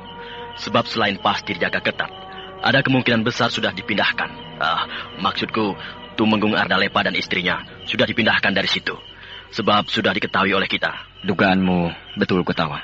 Kemudian, ini kalau menurut aku, kita membuat teror. Pusat kota kerajaan Kuntala ini kita buat tidak aman. Persis waktu kita dulu mengacaukan pusat kota kerajaan Padangkara. Ya, saya setuju. Kita bakar tempat-tempat penting buat huru-hara di mana-mana. Kita pancing pasukan keraton agar keluar dari keraton. Nah, dengan begitu agak mudah bagi kita untuk menyusup ke dalam keraton. Itu bisa saja dilakukan. Tapi yang pokok, kemana Tumenggung Ardalepa dipindahkan? Kalau sudah tahu, dengan mudah kita menuju sasaran. Tapi, kau kan tidak tahu. Masa kita harus mengobrak-abrik keraton? Tidak mungkin kan? Culik saja si Tumenggung Raksa. Tumenggung Raksa bukan anak kecil, Mantili. Setelah kejadian dia dapat disatroni oleh Kakang Brahma, pasti dia tidak akan mau lagi tinggal di rumahnya, tapi bersembunyi di suatu tempat. Wah, jadi semakin susah urusan ini. Aku punya akal. Bagaimana, Kakang? Aku harus secepatnya ke Rumah Kuning sebelum mereka sempat memindahkan Ramanda dan Ibunda. Aku akan masuk ke dalam keraton dengan jalan menyamar menjadi seorang prajurit keraton. Iya, benar. Kau bisa membekuk seorang prajurit keraton. Lalu pakaiannya dilucuti. Kemudian kau pakai. Iya. Cukup banyak regu-regu pasukan keraton yang sering melakukan patroli sampai ke tapal batas. Nah, aku akan membekuk salah satu di antaranya. Nah, itu dia. Mana? Itu, masih jauh. Oh, iya, benar. Beberapa orang prajurit keraton sedang melakukan patroli dengan menunggang kuda.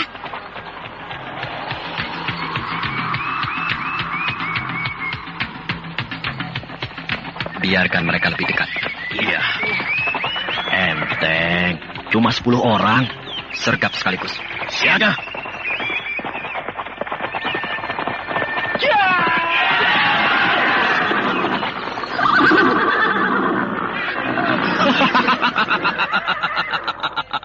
Semuanya sudah kojor. Nah, sekarang aku akan memilih yang badannya sama dengan aku. Yang ini Kakang Brahma. Tingginya, kurusnya sama dengan Kakang. Iya.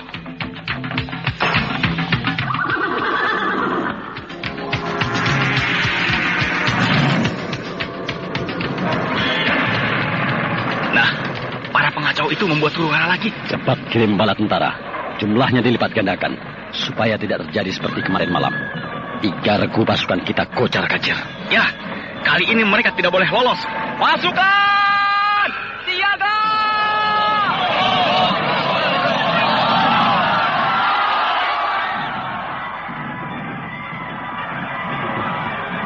Lihat, pasukan keraton sudah berdatangan. Tunggu sebentar lagi.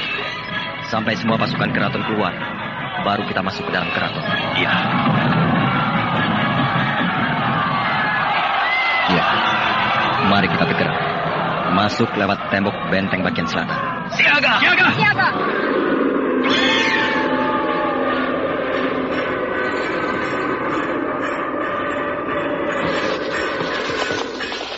Keraton dalam keadaan lenggang. Berarti pasukan keraton hampir seluruhnya dikerahkan ke dalam kota. Ayo, kita ke pendopo agung. Nah, itu dia pendopo agung. Wah, bagus. Hanya dikawal 1 regu penjaga. Ya!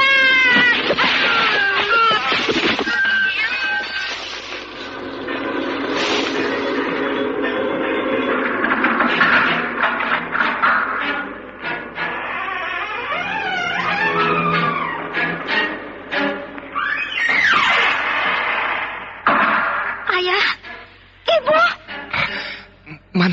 Mantili. Mantili. Oh, Ibu. Mantili anakku. Mantili anakku. Ramanda. Ibunda. Rama anakku. Brahma anakku. Oh, kalian telah datang. Daulat Kanjeng Tumenggung. Raden Samba. Apa kabar Raden? Raden Samba. Daulat Kanjeng Tumenggung Ardalepa. Daulat Gusti Putri Dewi Gayatri. Siapa ini? Inilah Gotawa, sahabat sejati hamba Ramanda. Betapa gagahnya engkau, satria muda. Daulat Kanjeng Tumenggung.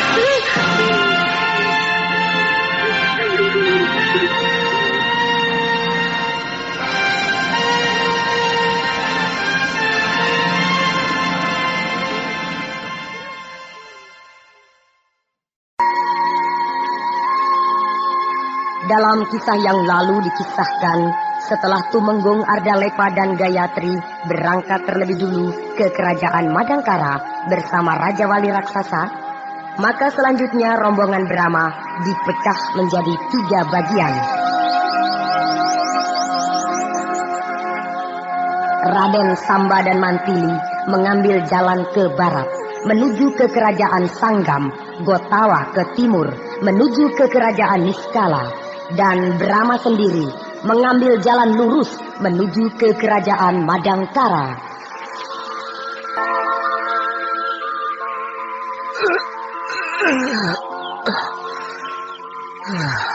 Matahari sudah memancarkan sinarnya di ufuk timur. Enak sekali aku tidur tadi malam. Padahal cuma tidur di atas pohon. Pantas para pendekar gemar mengembara. Rupanya di alam bebas, mereka tidak pernah kekurangan apa-apa. Air, makanan, buah-buahan, ya, semuanya tersedia berlimpah-limpah. Malahan jauh lebih bersih dan segar dibandingkan dengan di keraton. Oh ya, apakah Mantili sudah bangun? Pasti dia saat ini sedang menyalakan api. Masak untuk sarapan pagi. Ya, sarapan pagi yang teramat sederhana, namun terasa nikmat. Api unggun itu masih membisu. Berarti Mantili belum menyalakan api. Mungkin dia sedang mandi. Mantili? Mantili? Mantili? Loh, kok tidak ada jawaban? Seharusnya dia menyaut seperti biasanya. Dan juga, mata air itu kan tidak jauh dari sini. Pasti panggilanku terdengar olehnya. Di atas pohon kiara itu, tempat Mantili tidur tadi malam, juga dia tidak ada. Berarti dia sudah bangun terlebih dulu daripada aku. Mantili! Kemana dia? Masa bodoh lah. Mau dikatakan tidak sopan juga silahkan. Aku akan memeriksa mata air. Tempatnya mandi.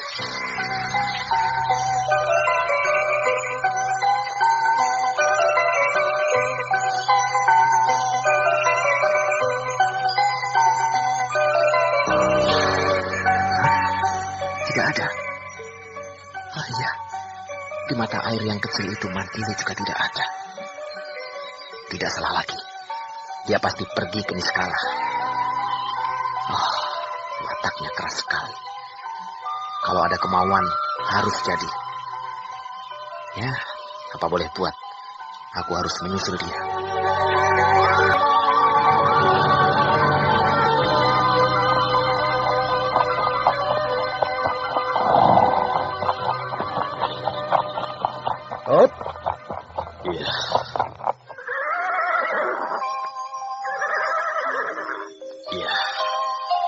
Aku sudah sampai di wilayah kerajaan Niskala. Untung dapat kuda dari salah seorang penduduk di sebuah kampung yang aku lewati. Sehingga aku bisa cepat sampai di tujuan. Berhenti! Siapa itu? Seorang gadis cantik menunggang kuda. Disertai 10 orang laki-laki. Semuanya menunggang kuda. Siapa mereka? Melihat pakaian mereka, jelas mereka bukan anggota pasukan keraton. Apakah mereka perampok? Ataukah mungkin juga anggota pemberontak?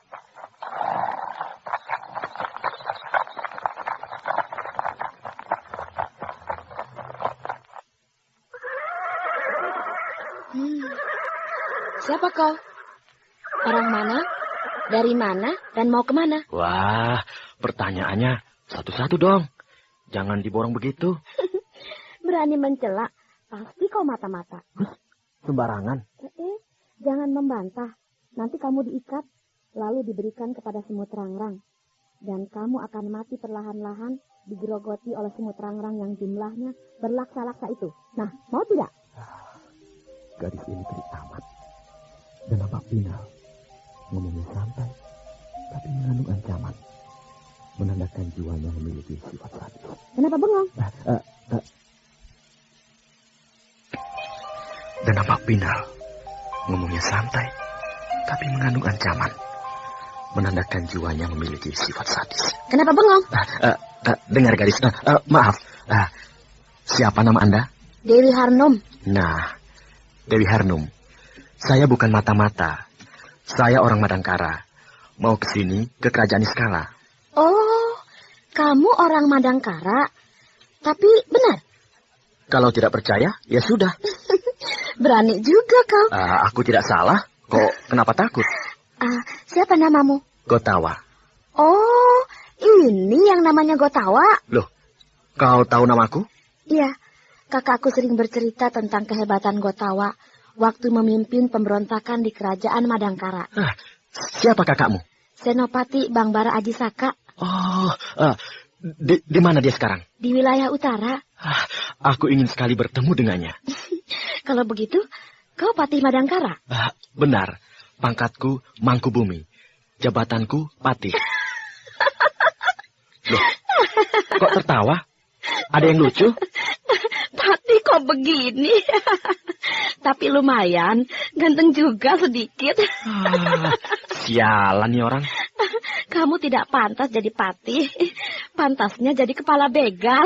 Memang aku begal, tapi karena nasib baik, bisa jadi patih. Pinter ngomong juga kamu. Dewi Harnum, kalau kau adiknya Ajisaka, berarti teman-temanmu laki-laki yang 10 orang itu anggota pembebasan pejuang rakyat Niskala. Memang, tapi mereka bukan teman-temanku, melainkan anak buahku. Oh iya? Ya, akulah Panglima Perang Wilayah Selatan.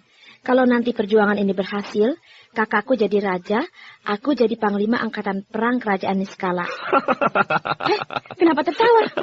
Kau tidak pantas jadi panglima. Pantasnya jadi kepala juru masak di Istana Raja. Balas. Iya, satu-satu. Nah, Patih Tengil. Hah? Patih Tengil? Iya, kau memang tengil kok. Iyalah, terserah kau. Nah, kau mau apa ke sini? Mau menyampaikan pesan pribadi Raja Brahma kepada Senopati Bangbara Ajisaka yang memimpin perjuangan pembebasan rakyat Niskala. Kakakku sedang berada di wilayah utara. Besok saja kamu ke sini. Jauh. Lebih baik kamu sekarang ikut ke markas. Loh, mau apa ke markasmu? Jelek-jelek juga kau Patih, bukan? Nah, aku ingin menjamu kamu. Iyalah.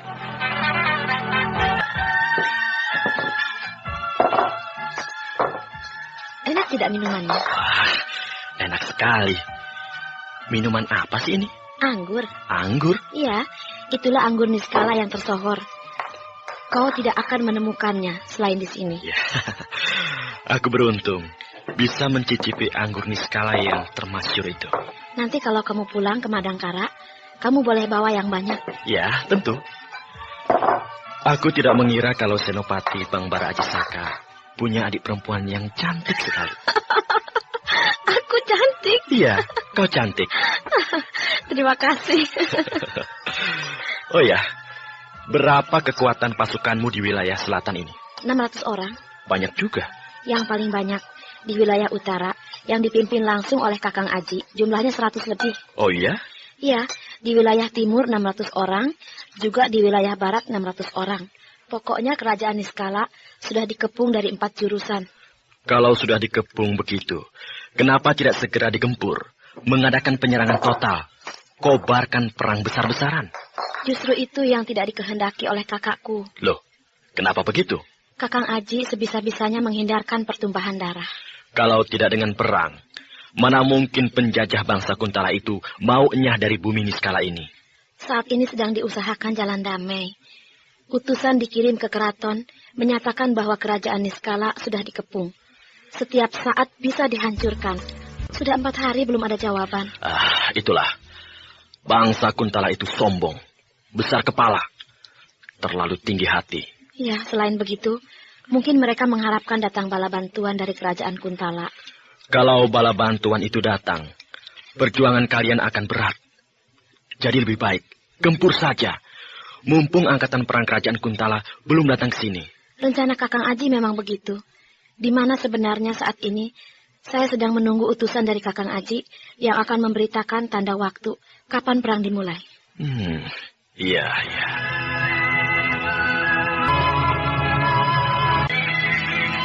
Gotawa!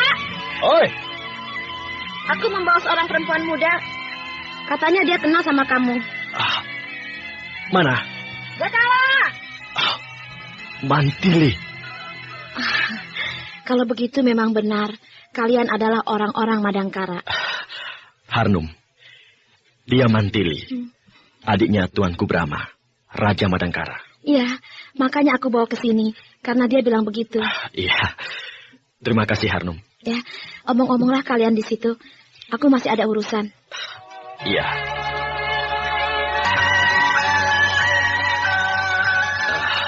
Mantili, kau ditangkap oleh Dewi Harnum? Iya. Begitu aku sampai di tanjakan bukit kecil itu, aku disergap. Aku tidak melawan. Sebab aku sudah menduga mereka pasti pemberontak. Kenapa kau ke sini?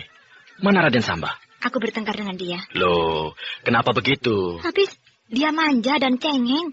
Manja dan cengeng bagaimana? Baru 1 bulan meninggalkan istana, inginnya cepat pulang saja. Pengen netek pada ibunya barangkali. Raden Samba seorang bangsawan yang dibesarkan di dalam lingkungan keraton. Meskipun ilmunya tinggi, tapi dia bukan seorang pendekar seperti kita yang gemar mengembara. Tapi aku bosan tinggal di istana, menjemukan. Iya, aku mengerti. Kau memang berjiwa pendekar tulen. Tapi meskipun begitu, sebagai tunangannya, kau sedikit demi sedikit harus bisa menyesuaikan diri dengan Raden Samba. Aku dan dia belum dipertunangkan. Memang belum ada upacara resmi. Tapi semua sudah tahu kau tunangan Raden Samba. Dan kau sendiri juga suka pada Raden Samba, bukan? Iya, terus terang, aku suka sama dia. Tapi aku tidak mau terlalu diatur. Iya, memang agak sukar dalam usaha saling menyesuaikan diri itu. Tapi sabarlah, lambat laun. Kau akan mengerti siapa Raden Samba. Dan juga Raden Samba akan mengerti pula tentang dirimu. Maka nantinya akan terjadi saling pengertian di antara kau dan Raden Samba. Iya. Tentu saat ini dia sangat sedih hatinya. Kau tinggalkan begitu saja. Biar saja. Aku ingin tahu, apakah dia akan mencariku atau tidak. Aku yakin dia pasti mencari kau. Lihat saja, besok atau lusa dia datang. Kalau dia datang, ada baiknya kau minta maaf kepadanya. Kalau dia marah, bagaimana? Mau marah atau tidak, itu kan hak dia. Yang penting kau sudah minta maaf dan menyadari kekeliruanmu. Iya, baiklah. 10 orang Tumenggung, anggota Dewan Tumenggung, sedang mengadakan pertemuan di rumah Kanjeng Tumenggung Raksa. Pasti mereka akan membicarakan sikap Sri Baginda yang mengecewakan itu. Memang harus dibicarakan. Kalau perlu diberi peringatan. Kanjeng sembarangan. Apa salahnya? Meskipun raja, kalau salah harus diperingatkan. Tentu saja caranya harus baik. Jangan sampai membuat beliau murka. Kalau Baginda murka? Terserah Dewan Tumenggung. Raja salah, diperingatkan malah marah. Nah, Dewan Tumenggung harus mengambil sikap yang tegas. Kanjeng Tumenggung Raksa wataknya keras. Saya khawatir kalau dia nekat. Nekat bagaimana? Mengambil keputusan tanpa minta persetujuan dari Baginda. Untuk bisa berbuat begitu tidak gampang. Sebab Baginda tentu akan mengambil tindakan pula. Nah, apakah Tumenggung Raksa punya kekuatan untuk menentang Baginda? Sebaliknya Sri Baginda juga tentu akan berpikir 2 kali. Beliau akan melihat siapa-siapa yang berdiri di belakang Tumenggung Raksa. Karena Baginda pun tentu merasa khawatir akan keselamatan tahtanya. Sekaligus masa depan bangsa dan kerajaan. Seandainya ke-10 orang Tumenggung yang terkemuka itu, semuanya mendukung Tumenggung Raksa, bagaimana Kanjeng? Baginda akan terancam kedudukannya. Tahtanya akan goncang. Tidak mungkin Baginda akan goncang, Kanjeng. Sebab dialah keturunan Raja-Raja Kuntala yang berhak jadi raja. Memang beliau pewaris tahta singgasana yang sah. Tapi kalau tidak becus memimpin pemerintahan, buat apa? Nah, untuk itu ada 2 cara. 1, dengan segala hormat, Baginda dibebas tugaskan dari segala beban memimpin kerajaan. Baginda tetap menjadi raja, akan tetapi tidak berkuasa penuh. Sebab kendali tertinggi pimpinan kerajaan dipegang oleh Dewan Tumenggung. Itu yang 1. Yang kedua, kalau Baginda tetap bersikeras, tidak mau dibebas tugaskan, maka dia akan diturunkan dengan paksa, lalu dibuang. Wah, rakyat bisa marah, Kanjeng. Baginda sangat dicintai rakyat. Alah, rakyat itu apa? Seperti tidak tahu saja watak rakyat kita. Mereka itu tidak begitu ambil peduli terhadap apa dan siapa yang menjadi pemimpin. Pokoknya mereka bisa makan cukup. Contohnya, kasus Tumenggung Ardalepa. Tumenggung Ardalepa seorang tokoh yang menonjol dan populer di kalangan rakyat. Bahkan dicintai dan dihormati rakyat pula. Ketika dia dicopot dari jabatannya, bahkan kemudian dipenjara, masyarakat geger, gempar. Peristiwa tersebut menjadi buah bibir. Di mana-mana orang membicarakannya. Akan tetapi hanya sampai batas geger, gempar, berita panas. Cuma sampai di situ. Tidak timbul huru-hara atau bahkan protes dan demonstrasi. Tidak ada sama sekali. Lama-lama akhirnya diam sendiri. Dan kasus Temenggung Ardalepa itu lewat begitu saja. Iya ya. Itulah karakter bangsa kita. Bangsa Kuntala. Anget-anget tai ayam. Cepat melupakan sesuatu. Bukan hanya kasus Temenggung Ardalepa. Banyak lagi kasus lainnya. Ya, sama saja. Tetap begitu. Pertamanya ramai, panas.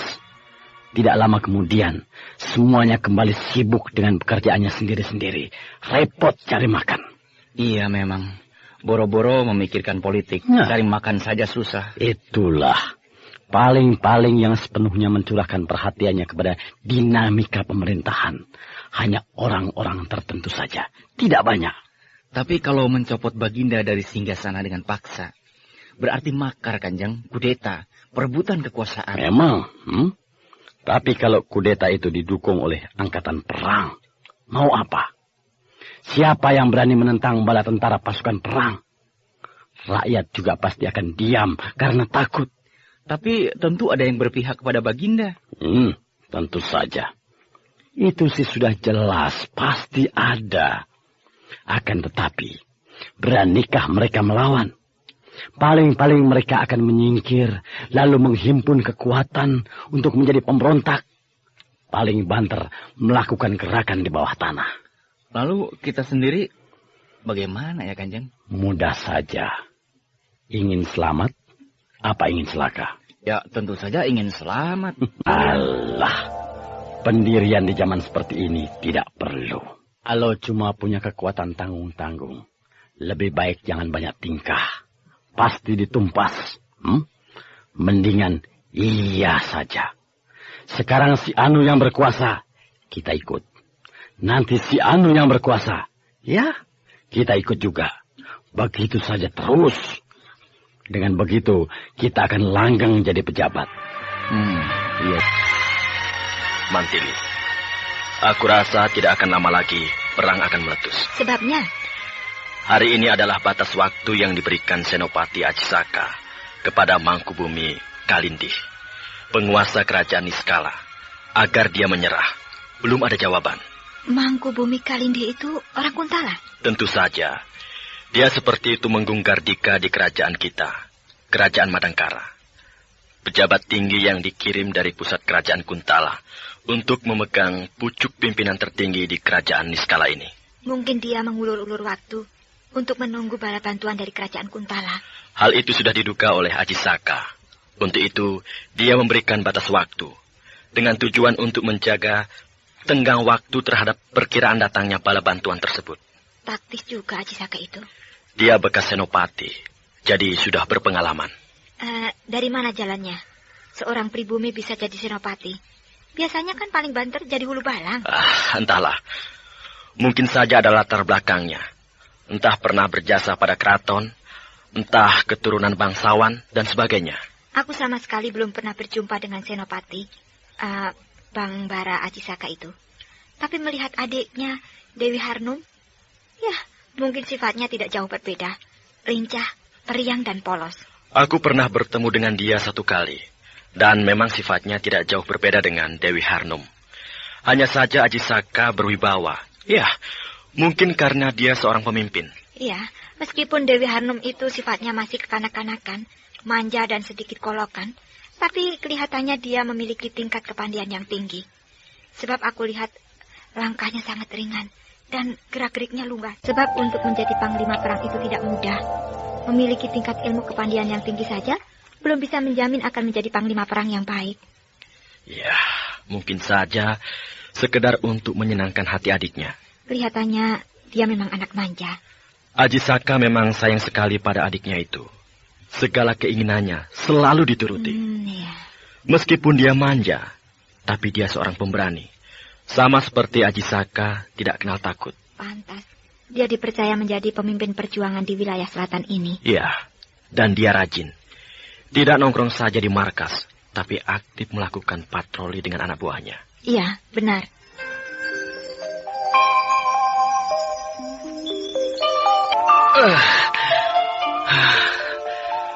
Apakah aku ini sudah sampai di wilayah kerajaan Niskala atau belum ya? Rasanya sih sudah. Lebih baik aku mencari kampung untuk bertanya pada penduduk. Berhenti! Diam di tempat! Siapa yang berteriak itu? Suaranya suara perempuan.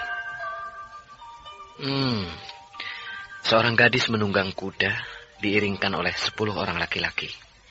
Juga semuanya menunggang kuda.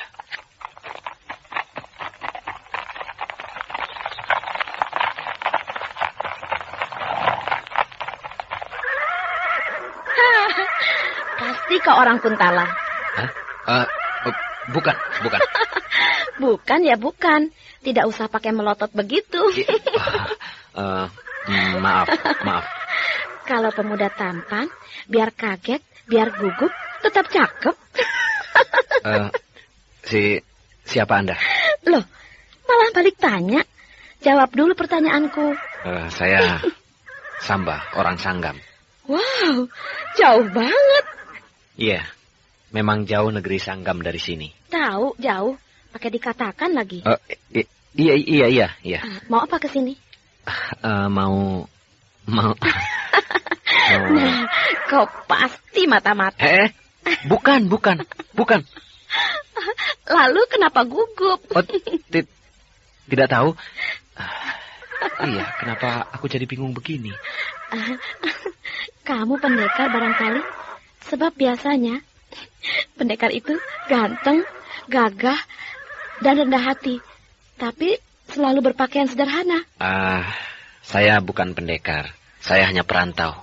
Sedang mencari adik saya yang katanya pergi ke kerajaan Niskala. Adikmu itu laki-laki atau perempuan? Perempuan. Siapa namanya? Mantili. Oh, kau kakaknya Mantili? Iya. Mari ikut dengan aku. Hah? Kemana? Katanya mencari adikmu. Apakah... Adikmu ada di rumahku. Benarkah begitu? Iya, 3 hari yang lalu dia juga lewat jalan sini. Sama dengan kau. Lalu aku ajak mampir ke rumahku. Ayo, ikut aku. Baik.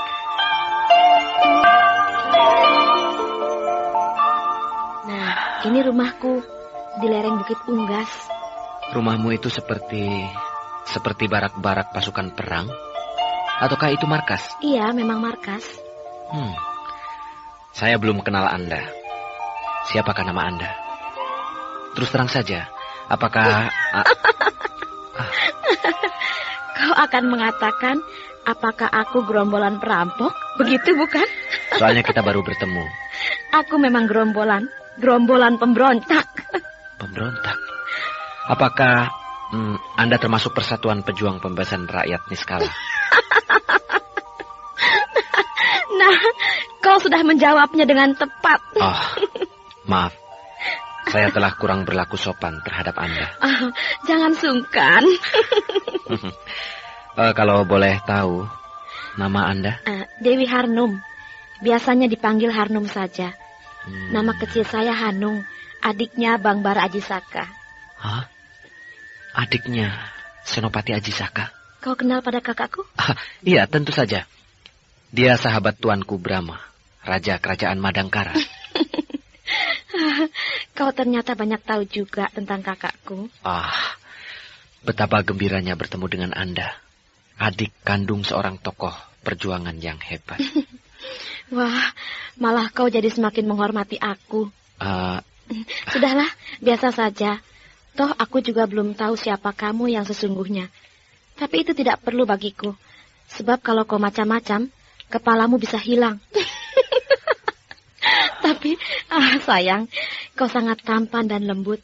Sabar. Lebih baik dikerangkeng saja. Percayalah, aku tidak bohong. Boleh buktikan nanti kalau sudah bertemu dengan Mantili. Kalau kau benar kakaknya Mantili, tentu kau kenal Gotawa. Oh, tentu saja. Dia adalah sahabatku. Dia adalah patih kerajaan Madangkara. Benar juga. Ya, ayolah, cepat jalannya. Apakah kau kenal juga dengan Gotawa? Kenalnya belum lama, baru 7 hari yang lalu. Oh iya? Iya, sama seperti kau. Lewat jalan yang tadi itu, lalu aku tangkap. Tak taunya dia seorang patih. Kemudian aku ajak mampir ke markas. Kalau begitu, dia sekarang ada di markasmu? Iya, ada. Ayolah, cepat bawa aku ke sana, ke markasmu. Sana, kau duluan. Lari. Aku kan naik kuda, bisa lebih cepat. Apakah kau ingin naik ke punggung kudaku ini? Tidak. Kenapa malu? Ayolah naik. Enak kan duduk berduaan di atas punggung kuda? Aku juga senang naik kuda bersama pemuda yang tampan seperti kau. Ayolah.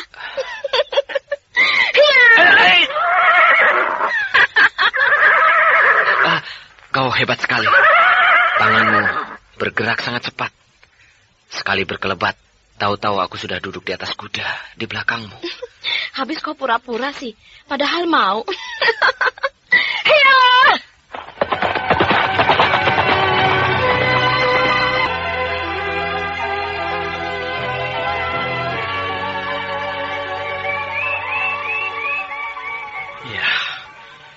Sudah 10 hari kita berada di markas perjuangan pembebasan rakyat Niskala di Bukit Unggas ini.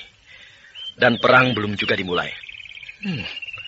Benar-benar sabar Senopati Ajisaka itu. Kesabarannya hampir menyamai kesabaran seorang penembahan. Iya, memang. Melihat penampilannya, dia tidak cocok jadi calon raja. Lebih cocok jadi seorang panembahan atau penasehat raja. Iya. Lain dengan kita dulu. Ketika melakukan perlawanan terhadap penjajahan bangsa Kuntala. Kita terus-menerus melakukan teror di desa-desa, di kampung-kampung, bahkan aksi huru-hara di dalam kota. Iya, lain lubuk, lain ikannya. Lain padang, lain belalang. Lain Madangkara, lain pula Niskala. Betul. Dan rupanya bangsa Niskala ini bangsa penyabar. Coba saja lihat.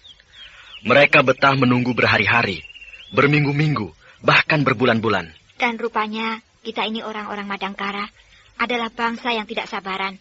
Serba ingin cepat, taktis, dan lugas. Iya.